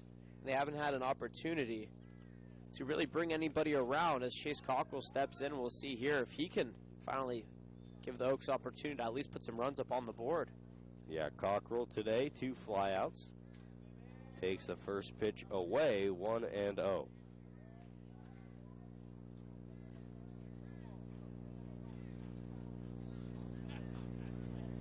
Ravago digs in, checks first base. Here's the pitch. Away, 2-0. Yes, it's hard to pitch at Chase Cockrell because he's so good, but you also don't want to pitch around him. You already gave up a walk. Your team has all the momentum right now. Any short of momentum swing, or any bit of a momentum swing, excuse me. The 2-0 pitch almost hits Cockrell on the shoulder. He ducks out of the way for his life, and the count is 3-0. But any opportunity to give the Oaks any momentum is probably the best way of saying that, is not a good opportunity because this offense can heat up. This offense can put on points in a hurry. And if you're the Bucs, a 5-0 lead is comfortable, but it's not too comfortable. 3-0 upstairs, gets away from the catcher board. Sims will not test his arm as he recovers. But 2 straight walks to start off the inning. And the Oaks runners at first and second base. Nobody out. Michael Tillman to the plate. Fly out to center field. A ground out to shortstop. 0 for 2. And there's going to be a meeting on the mound. The entire infield converging. There is action brewing in their bullpen. The Bucs, that is. Let's see if there's a pitching change. I don't think it will. With no outs and only 2 batters faced, Ravago's here to face the Oaks. Remember, this league, the CCL, and even though the Bucs aren't part of the CCL quite yet, they're still a development team. You have to develop these guys. So what Coach Vranu's explaining to him is, I'm not going to pull you, obviously, because you're learning, you're developing. That's what your job is here. But this is what you're doing wrong, and this is how you fix it. And that's how you develop these guys. These coaches are pros. Coach George Vranu's been in the game for over 20-plus years coaching. He's been a scout for just as long. He's seen it all at every level. So he's in there giving advice. He's not there saying, you mess up again, we're going to pull you, saying, this is what you were doing wrong. Now just adjust. It's not a big deal. You're developing, you're learning. These are real-world situations. The new hitter, Michael Tillman. First pitch. Down low, 1-0.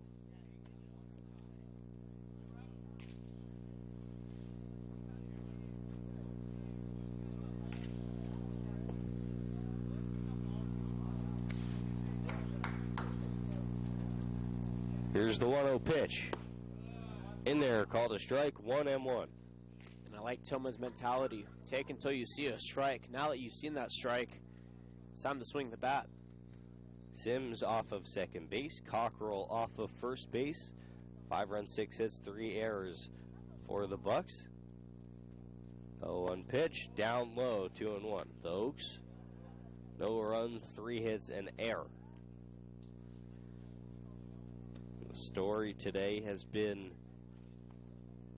just not a lot of hits for the Oaks. Nothing else no other way to put it. Here's the 2-1 pitch. High skying fly ball out to medium deep left field. Kai Gomez under it, rotates his feet, makes the catch for the first out of the inning. He fires back into Soberano, the second baseman, trying to catch Sims sleeping off of second base, but nothing doing over there.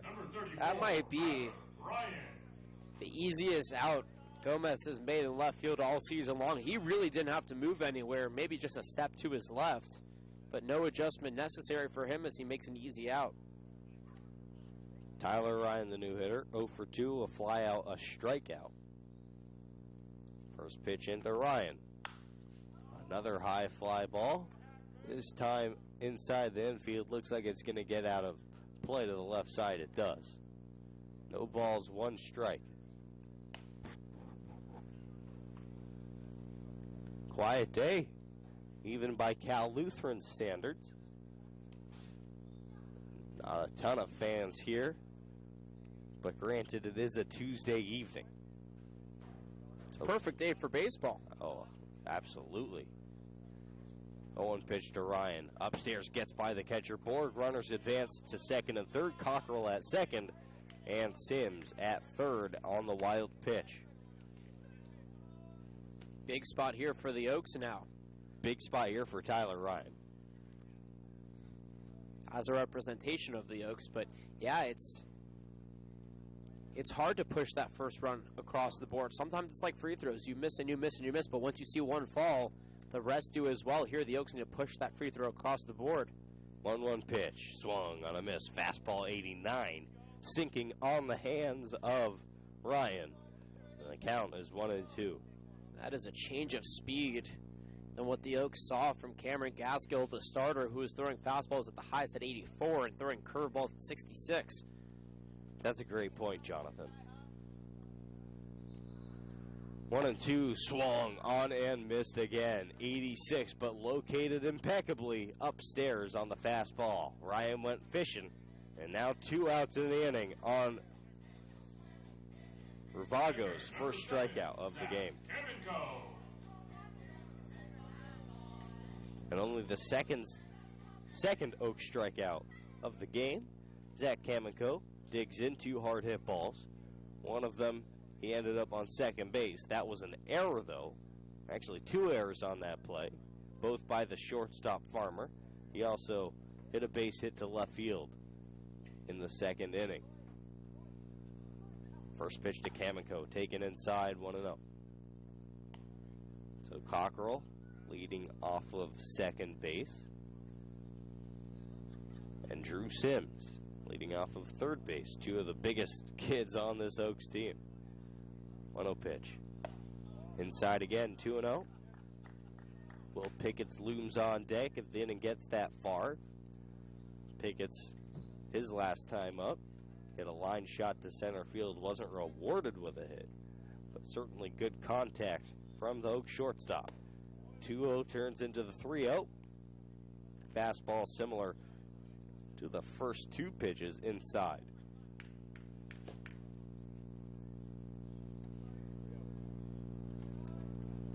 Outfield pretty straight away. I wonder if Kamenko will be swinging. Here's the 3-0. No need. It's upstairs and in on a 4-pitch walk to the Oaks catcher.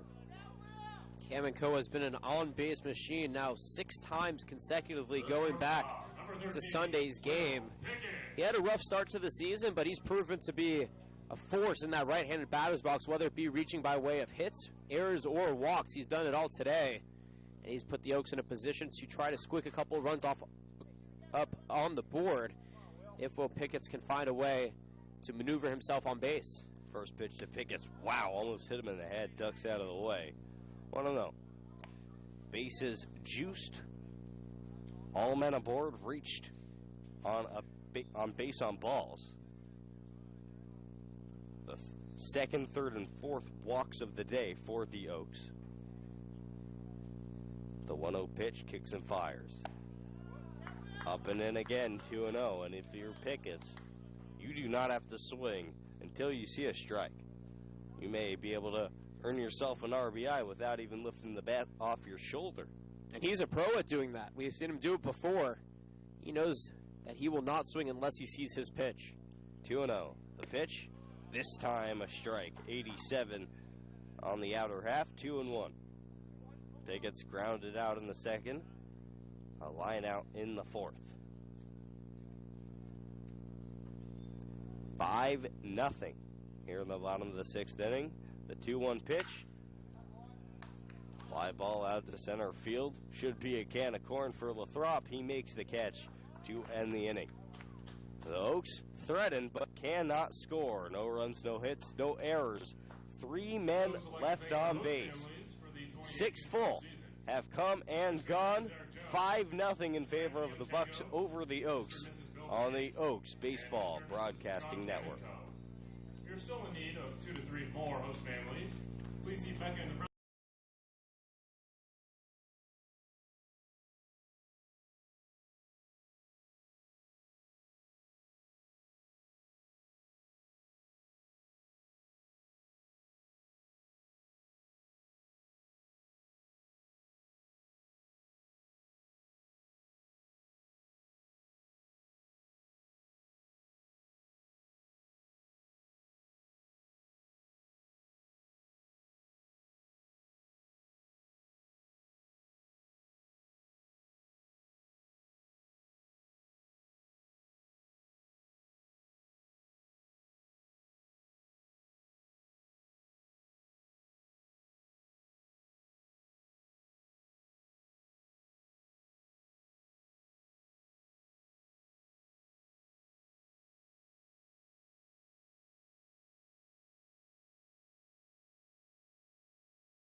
Five nothing in favor of the Oaks over the Bucs, and it is my pleasure to give the play-by-play duties for the 7th, 8th, and 9th innings to my wonderful broadcasting partner, Jonathan Rifkin. And to my exquisite broadcasting partner, Jordan Brenner, I thank you for giving me the opportunity to call these final 3 innings. The Oaks trail 5-0 as we go back to the top of the order for Kai Gomez on the Bucs. Takes the first pitch outside from Joe Torres for ball 1.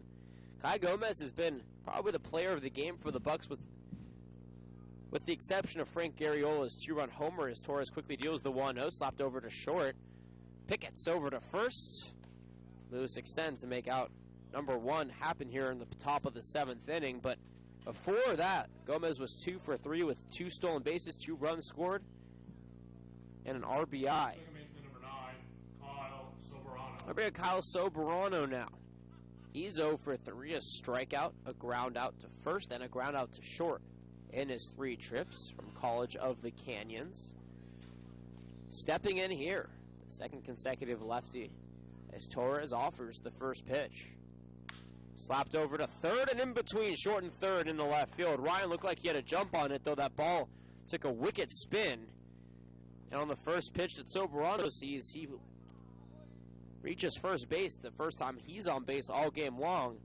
And that'll bring up Caleb Farmer now in the 3 spot. He's 0 for 2. Strikeout, a fly-out, and a walk that turned into a run back in the 5th inning on the Garriola home run. 5 runs, 7 hits, 3 errors for the Bucs. No runs, 3 hits, 1 error for the Oaks. Torres peers and fires the first pitch. A strike over the heart of the plate. 1-0 the count here to Farmer. Reiteration of the Oaks field for you here on the top of the 7th inning. Michael Tillman's in right, Andrew Lucas is in center, and Chase Cockrell occupies left. From third to first here after this pitch as Torres checks the runner. And will look Soberano back to first base, nothing doing though.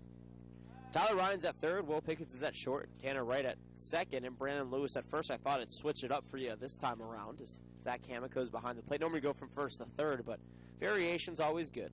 Joe Torres, the second Oaks pitcher of the ball game, on the mound, deals the 0-1. Foul tipped back into the glove of Zach Kamiko for strike 2. A slider right there had Farmer way out ahead. The Oaks only have 3 hits. They've stranded a total of 5 on base. The Bucs have stranded a total of 4 on base on their 7 hits. 0-2, another slider. This one popped out of play though. Count remains no balls and 2 strikes. Joe Torres in his 3rd year with the Oaks. Had 2 seasons at Glendale Community College before being picked up by UC Davis. And he's been a workhorse for this Oaks team. Last week against the Santa Barbara Foresters in his first inning of the season, struck out 3 batters and only gave up 1 hit. Pickoff attempt, nothing doing though as Soberano slides back safely. Frank Garriola waiting on deck in the hole. Jake Selko, should we get that far in the inning. The middle infield for the Oaks in double play depth. Tanner Wright playing closer to the bag. Torres deals the 0-2.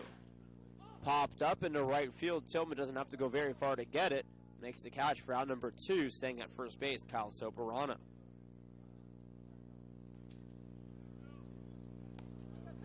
Tillman has a lone error of the ballgame for the Oaks. He overthrew Tyler Ryan when Jake Selko tagged from second to third on the pop out by Cole Klez. That run really gave the Bucs a comfortable lead, up 5-0. Runner on first, though, now 2 away for Frank Garriola. He's 2 for 3 today, a single, a 2-run homer, and a ground out to short. His 2 times up, or actually his 3 times up.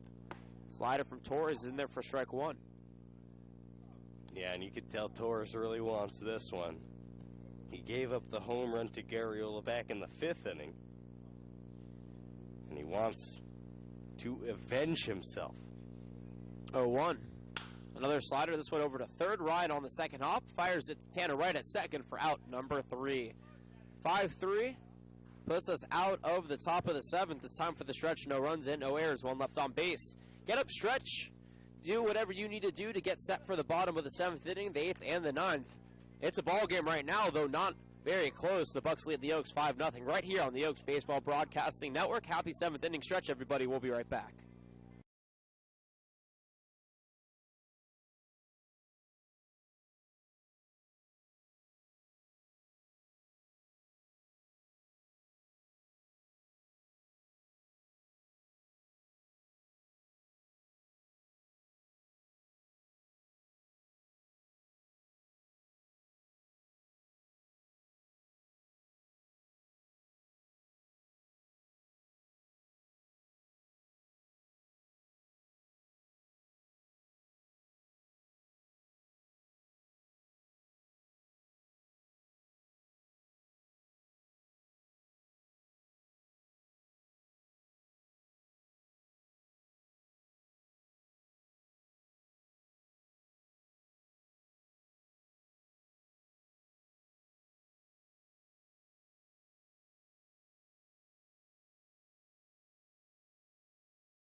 Andrew Lucas, Tanner Wright, and Brandon Lewis lead things off here after the 7th inning stretch. Hope you enjoyed it. Hope you're enjoying your Tuesday evening. No matter how you're watching or where you're watching, we appreciate you making us a part of your Tuesday plans. Andrew Lucas stepping in 0 for 2, though his last out was a questionable one as the first pitch from Rivalgo was low and away for ball 1. He hit a ball deep to third base. Frank Garriola had a phenomenal play on it, though. It looked like Andrew Lucas was safe. The umpire called him out. Nobody argued, though. The righty, Ventura County High School Player of the Year, swings that one back into the glove of Borg. 1-1 the count. He's headed to CSUN in the fall. One of 2 Camarillo Scorpions to be headed to Northridge. And Lucas has a very bright future ahead of him. Waving that bat high over his right shoulder. The 1-1 is skied deep to center field. Lathrop, though, towards the warning track, has enough room to make the catch for out number 1. We kick off the bottom of the 7th inning where the Oaks left off the bottom of the 6th inning with a fly out to center, and now there's one out for Tanner Wright. Second baseman. Wright on the day has reached base twice. He has a single, a walk, and he's also popped out to second. His Cal Lutheran teammates over to our right under the press box, giving him some words of encouragement as the first pitch misses upstairs for ball one. Probably the loudest we've heard the crowd be all day today here, Jordan. Not too much to cheer about so far. But even then, it's just been a very silent day. The crowd totaling about 18 or so as the 1-0 pitch is sliced into right center field. Will that drop? Yes, over the diving glove of Kyle Soberano. Tanner Wright is on first base with his third opportunity of the ball game. 2 singles and a walk have put him on first base 3 times, and the Oaks have a runner on once again with 1 out. Time for the middle of this lineup to do some damage. If the Oaks want to get back into this game, it's going to be up to Lewis, Cockrell, and Sims to carry the load. The Oaks left the bases loaded back in the 6th inning. They have 8 total left on base as Brandon Lewis steps in. He's had a hard day, 0 for 3. First pitch is in the dirt to him, ball 1. Ground out to short in the first. Reached on an error by the third baseman Frank Garriola in the third. And grounded into a 6-4-3 double play to end the 5th. Headed to UC Irvine in the fall by way of Pierce Junior College. Runner goes, the 1-0 pitch is upstairs, and there will be no throw because there was no coverage. So Soberano and Farmer both made way for each other, and Michael Borg, behind home plate, is just shaking his head, wondering where his teammates were to cover the bag. Tanner Wright gets his second stolen base of the season. Takes a big lead off as the 2-0 pitch is popped up, but very well out of play. 2-1 the count here to Lewis. Runner in scoring position and 1 out here. Tanner Wright has a lot of speed, so it won't take too much to score him from second. He also gets a very wide lead. Nobody's holding him. And we'll see with a 2-1 count here to Brandon Lewis how the Oaks proceed. Rivago checks right a couple of times and toes the rubber. Pearson fires the 2-1. Foul tipped back against the screen. Evens the count now, 2 balls and 2 strikes. Brandon Lewis, dubbed B-Lou by his teammates and also now official on Instagram, was originally committed to Cal State Northridge last year before opting out and decided to go back to play at Pierce 1 more year and finally got a great opportunity to play at UC Irvine. Rivago offers the 2-2 to Lewis, popped up down the right field line, making a play on an Aselko, though it will go out of play. 2-2 the count remains. But Brandon Lewis wasn't the only Oak to decommit or leave CSUN last year. The Oaks had Joey DeSigli, who's supposed to join the team in July, transfer from CSUN to Cal State LA. Jake Sylvester, an Oaks pitcher who originally went to Iowa Western Community College and won a championship for their baseball team, transferred from CSUN to Iowa. The 2-2, a curveball upstairs, 3-2 the count to Lewis. So it was kind of a motif that the Oaks last season had players decommit or transfer from CSUN, though they have one CSUN product, or at least soon to be, in Andrew Lucas. CSUN baseball program is very good. These Oaks players just saw other opportunities elsewhere. Payoff pitch, half-hearted swing, ball is in the dirt. Lewis knows he went around. They're going to apply the tag anyways for strike number 3. Second strikeout for Rivago, third on the ball game. Tanner Wright still at second, though, with 2 outs now. Yeah, Brandon Lewis didn't do his best acting job there to even sell that he held this swing. I think everybody knew it. There was no reason to even try. Drew Sims stepping in. 1 for 2 today, a single, a walk. Popped out into foul territory. That first pitch is strike 1.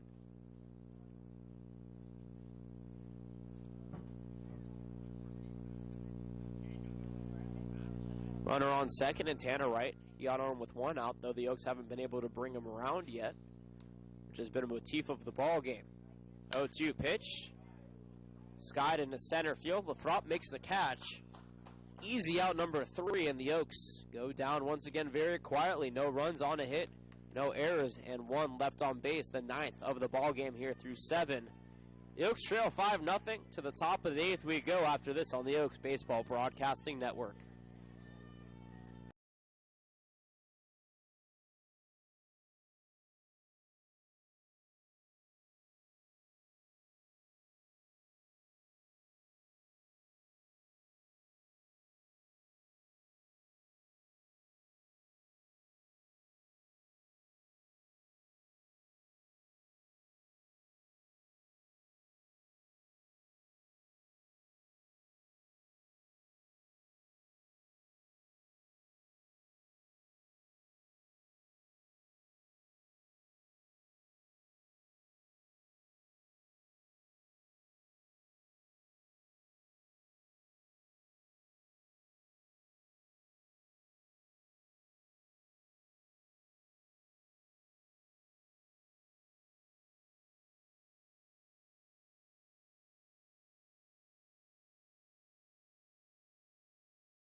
Dalton Duarte, the big lefty from Cal State Dominguez Hills, who's 1 for 3 so far today, will step in here to begin the 8th inning. Joe Torres' day is done, by the way.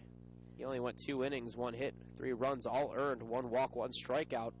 Jerry Ramirez takes his place from Glendale Community College as the first pitch over to Duarte. Is swung on a miss for strike 1. On the season for Jerry Ramirez, he has 7 appearances. This will be his 8th, an 8.74 ERA. Leads the team by giving up 16 hits as that pitch is a strike on the outside corner. He also has 11 earned runs, 7 strikeouts, 3 walks in 11 1/3 innings pitched. Quickly dealing the 0-2 to Duarte in the dirt. Good block by Kamenko, the first batter of the inning, so there's nobody on base. 1 ball, 2 strikes to count. The Oaks are trailing 5-0. They're in danger of being shut out only for the second time all season long. As Ramirez offers the 1-2. Half-hearted swing, drops low. The appeal to first. They're saying he didn't go around. 2 balls, 2 strikes now to Duarte. And going back to last season, the Oaks only were shut out once last season. So only 2 shutouts in 2 seasons. And an interleague team, the Bucs, have an opportunity to do it here as the 2-2 pitch is skied into shallow right center field. Right, not very far out of position, out of second base. Makes the catch for out number 1. Good start for Jerry Ramirez on the mound. Rough outing his last time out, as was the case for a lot of Oaks pitchers up in Healdsburg. But very good at bat. He got up 0-2, had Duarte out in front when he was protecting the plate, and finally got a soft out. Well done. Jerry went 2 innings, gave 4 hits, 4 runs, all were earned, no strikeouts, no walks. In the second game against the Prune Packers on Saturday, as the first pitch misses low and away to Jake Selko. On the day for Selko, he's 1 for 3, a strikeout, a groundout, and a double turned into a run back in the 6th inning. Ramirez offers the 1-0 outside, 2-0 the count. 5 runs on 7 hits and 3 errors for the Bucs. No runs, 4 hits, 1 error for the Conejo Oaks. Here late in this ball game, the 2-0, a 2-hopper over to first, but it was called foul because it hit off the plate. Put a strike up on the board now, 2 balls and a strike to Selko. The Oaks have Angus Denton currently stretching in the bullpen. We'll see if he ends up coming in, though he may just getting some bullpen opportunity without actually seeing any game time. Coach Solis likes to give these pitchers an opportunity to throw some bullpen regardless of if they're actually going to come into the game or not. It helps prepare them for the games upcoming. And the Oaks have some very important ones. 2-1 pitch, misses up and in, 3-1 the count.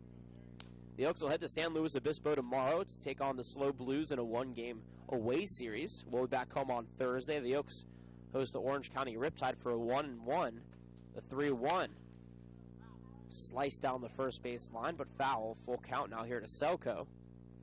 The home and home starts here on Thursday at 4:30. Then the Oaks will head out to Orange County at Fullerton Community College and play game number 2 of the series there at the home of the Orange County Riptide. They moved from Concordia University Irvine this season.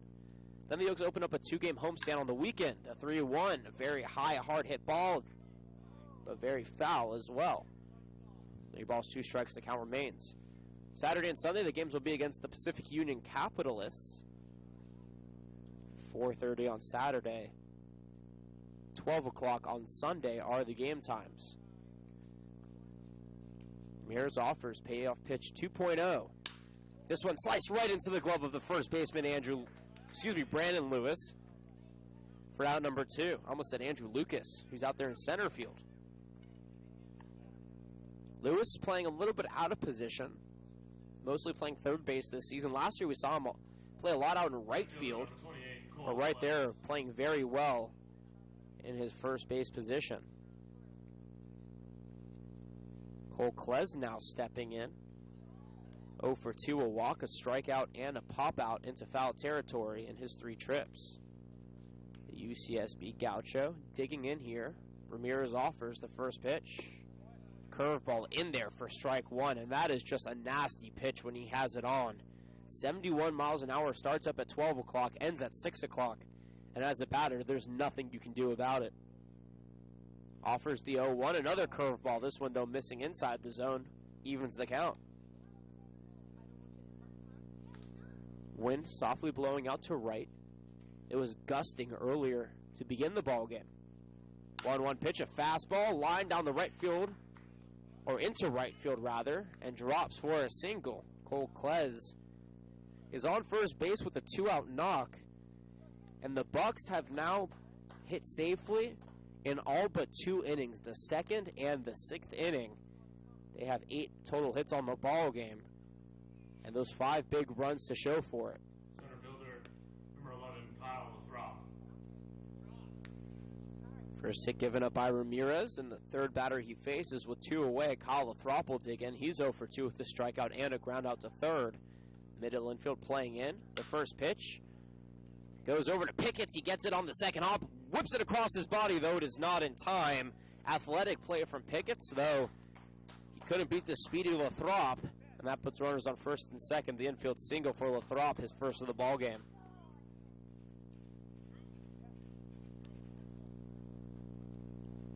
Michael Borg now will step in the bottom. No, it actually looks like we're going to have a pinch hitter.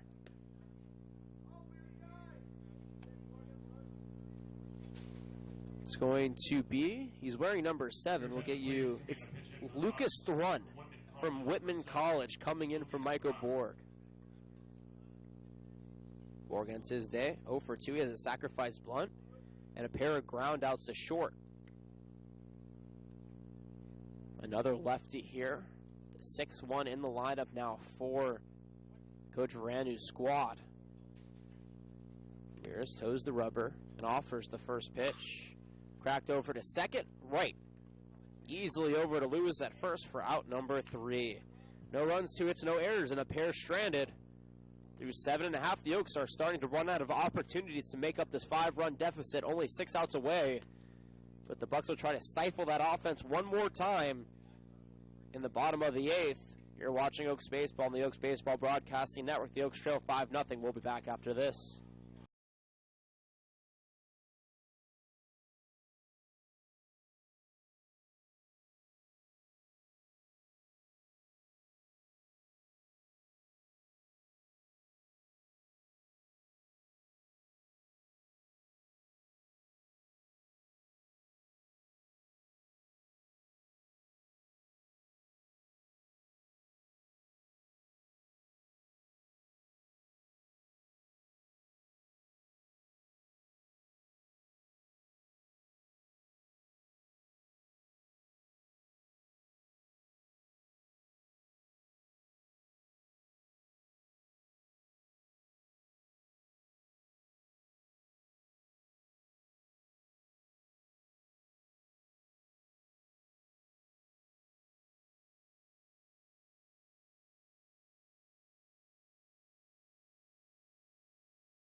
Bottom of the 8th. Off the 8th inning for the Oaks. Jonathan Rifkin joined alongside me. Jordan Brenner.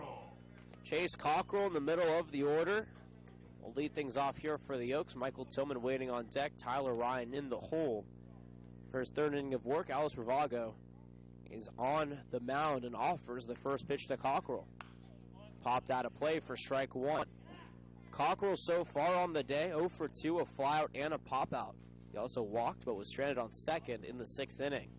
That inning, the Oaks stranded the bases loaded. That was their best opportunity to score some runs. They have yet to really make much of anything. They've walked 4 times. They've stranded every runner on base so far this game as a curveball misses upstairs, 1-1 the count. So far, they've left a total of 9 runners left on base. They've given up 5 runs, 9 hits, 3 errors for the Bucs, though. The Oaks have 1 error on their own side. Cockrell could be hitless for his first time all season long. Swings and misses at that one for strike two. 1 ball and 2 strikes to the Ole Miss superstar. .324 batting average this past season with the Rebels. Was good for third on the team.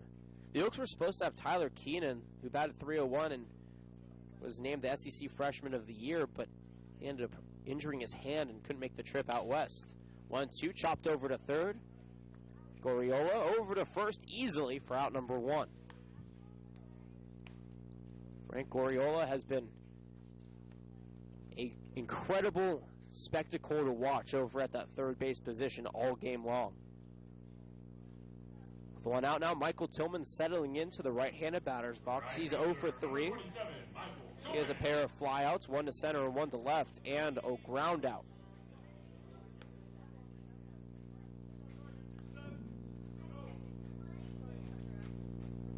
First pitch, skied into center field. Lathrop, though, doesn't have to go very far to get it.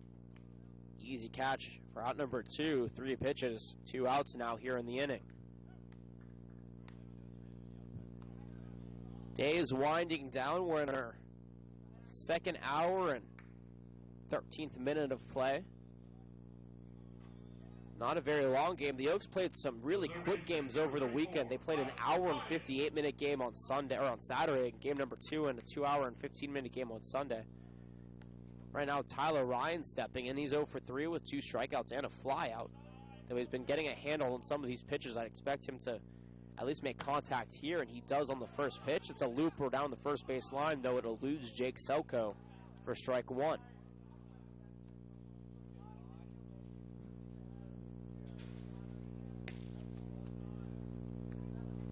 A lot of baseball this week. Oaks have a long stretch coming up. The prospect game is in 2 weeks. Everybody's excited for that one, but still a lot of baseball until then. 0-1 pitch, misses upstairs. 1 ball, 1 strike. And we will have the pleasure of bringing you CCL playoff baseball here from Cal Lutheran on the Oaks Baseball Broadcasting Network. No matter if the Oaks make it or not, Jordan Brenner and I will have the call for all 3 games of the playoffs. 1-1 pitch, half-hearted swing. He did go around. 1 ball, 2 strikes. And that's going to be a lot of fun, a lot of good competition, including the Oaks. Only a couple games out of that 4th spot.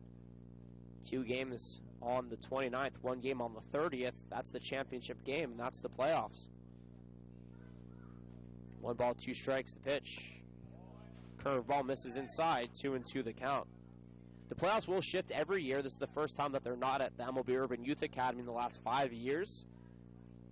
And because the Oaks are the host team, we will be the official broadcasters for those playoffs. Ravago offers the 2-2. Another curveball. This one catches the inside corner for strike 3. Third time Ryan goes down striking out. Ravago gets his first of the ball game, and that was a very quick 1-2-3 8th inning. The top of the 9th here on the other side of the break. The Oaks trail 5-0. They'll look to stifle the Bucs offense and give their own offense one more opportunity to try to make up the 5-run deficit. The final inning, or the possible final inning, coming up after this on the Oaks Baseball Broadcasting Network.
Angus Denton from the University of Arkansas, who's currently up 4-1 over the Oregon State Beavers in the College World Series, takes the helm here in the top of the 9th inning, trying to shut down this Bucs offense and give his own offense one more opportunity, trailing 5-0. Kai Gomez leads things off, and this is an interesting stat I'll give you here in a moment as the first pitch runs away for him for ball one. Kai Gomez led off in the first, the third, the fifth, the 7th, and now the 9th inning. 5 times he's led off as he slices that one over to center field. Andrew Lucas, though, has no problem getting under it for out number 1. Every other inning, Kai Gomez has led off. He's now 2 for 5 on the ball game, but that is a consistent lineup that I have never seen before in the game of baseball. The way that baseball is played, you rarely see consistency like that. Second baseman number 9, Kyle Soberano. And that brings up Kyle Soberano now. He's a 1 for 4, strikeout, 2 groundouts, and a single. By the way, Angus Denton comes in place of Jerry Ramirez, who went 1 inning, gave up a hit, no runs, no walks, no strikeouts. And Denton now in his 7th appearance steals the 0-0 low for ball 1. 2.08 ERA, 8 2/3 innings pitched, 7 strikeouts, 3 walks, 1 save, and a 1-1 record. He's been a workhorse for this Canal Oaks team as he throws the ball behind Kyle Soberano. 2-0 the count. That one just slipped out of his hands a little bit. Wind now really dying down, not much to speak of. That flag will gust every now and again, but nothing more than 2 to 3 miles an hour. Denton is normally reserved for the big spots, the spots that the Oaks need to hold the opposing team, but he has struggled as of late as that pitch is in there for strike 1, 2-1 the count. He's given up 3 runs in his last 2 appearances after going the first 6 innings of his season without giving up a run. So Solis is throwing him out there to try and get his mojo back as that pitch is a strike on the outside corner, 2-2 the count. And he's been really good. He's the closer for the Oaks right now, at least until Evan McMillan joins the team in July. That 2.08 ERA is still phenomenal. 2-2 pitch, called strike 3 on the outside corner. So Soberano turns away in disgust, though there's nothing he can do about it. That's the first strikeout on the ball game for the Oaks. On the ball game for Denton, 7th for the Oaks. And that puts out number 2 up on the board. Caleb Farmer will now step in here. With 2 away, he's 0 for 3 with a walk, a run scored, 2 flyouts, and a strikeout. Waving that bat high over his right shoulder. The first pitch comes in low for ball 1. Denton, in his 2nd year with the Oaks, had a 3.32 ERA last year. And he's heavily improved this year as the 1-0 pitch is cracked to short. Definitely broke his bat on that one as Pickett fires it over to first off the bag, but Lewis applies the tag to save the error and end the top of the 9th. Denton retires the Bucs in order. A 1-2-3 top of the 9th gives the Oaks 3 more outs to try and make up the 5-0 deficit. On the other side of the break, we'll witness what will happen. You're watching Oaks Baseball on the Oaks Baseball Broadcasting Network. We will be right back.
Leading off 3 outs remain in this ball game, and the Oaks have 5 runs to make up to try and stay alive and extend or win this game if they can take the lead.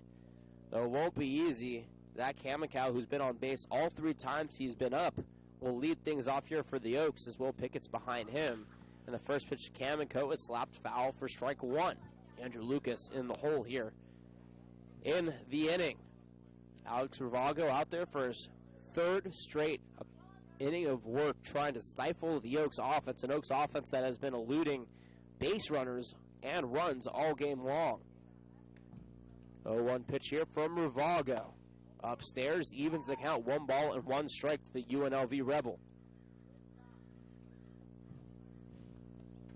The running Rebels, right?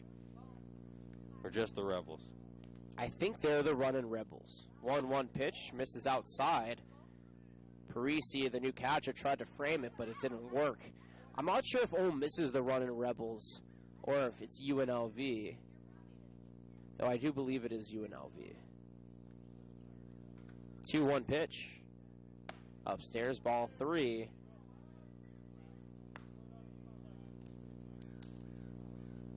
And according to our faithful search engine, Google, it is UNLV. Of course, Sean McKinnon, our normal producer and somewhat statistician, has been taking a couple of well-deserved days off. That 3-1 is an easy ground ball to Farmer at short. Kamikow tries to beat it, but it's out. He's out by a step on Selko's nab out of the air. 1 away now. Our faithful and wonderful producer, Sean, took a little bit of vacation time for himself, which we absolutely believe he should. He'll be back on Sunday, though. He and Jordan will be on the call on Sunday. I'll be out and about elsewhere. But we still have a couple of games until then to enjoy. Still 2 outs in this one left. Will Pickett stepping in now. He's 0 for 3.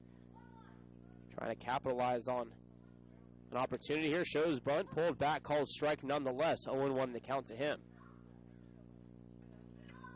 If the Oaks drop this one, they will have not won a home game since a week from this past Sunday. That'd be June 17th in the 9-1 win against the Barons. 0-1 pitch, line down the third base line, but foul into the Oaks bullpen. 0-2 the count to Pickett's.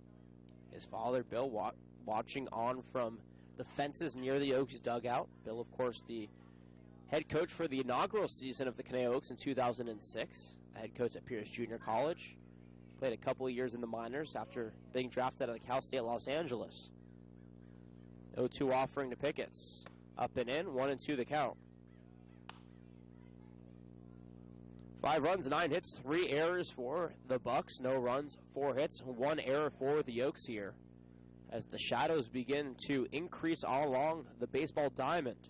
The outfield, though, still with plenty of sunshine. 1-2 pitch. Skied out to left, though. Gomez doesn't have to move, and he makes the catch. Out number 2 is up on the board, and now Andrew Lucas represents the final hope here for the Oaks. 2 outs, bottom of the 9th. The Oaks trail 5-0. And Alex Ravago has been very good on the mound. 1 strikeout, no walks. My mistake, actually 3 strikeouts. 3 walks, no runs, no hits in his outing. Deals the first pitch to Lucas in the dirt for ball 1. Lucas is 0 for 3, though he had a very loud foul ball in that 5th inning. It looked like it went out of the park. It did go out of the park, but not in fair territory. Then he ended up grounding out to third thereafter. 1-0 pitch. Popped up down the right field line. Will Selko have room? No, he'll run out of real estate as that ball finds the grass over the fence. Evens the count, a ball and a strike here to Lucas. Wearing the Camarillo Scorpions baseball helmet, where he absolutely torched the rest of CIF Southern Section in high school. The only high schooler on this team. The Oaks had Kyle Velasquez, though. We'll actually see him in a new uniform on Saturday. He plays for the Puff Caps now. Made the transition 2 weeks ago. 1-1 pitch. Upstairs, ball 2 here to Lucas. Slow day for the Oaks. They had a hit in the first, a hit in the second, a hit in the third, and a hit in the seventh, and those were all of their base hits all game long. 2-1. Slapped down the line, 2-2 the count.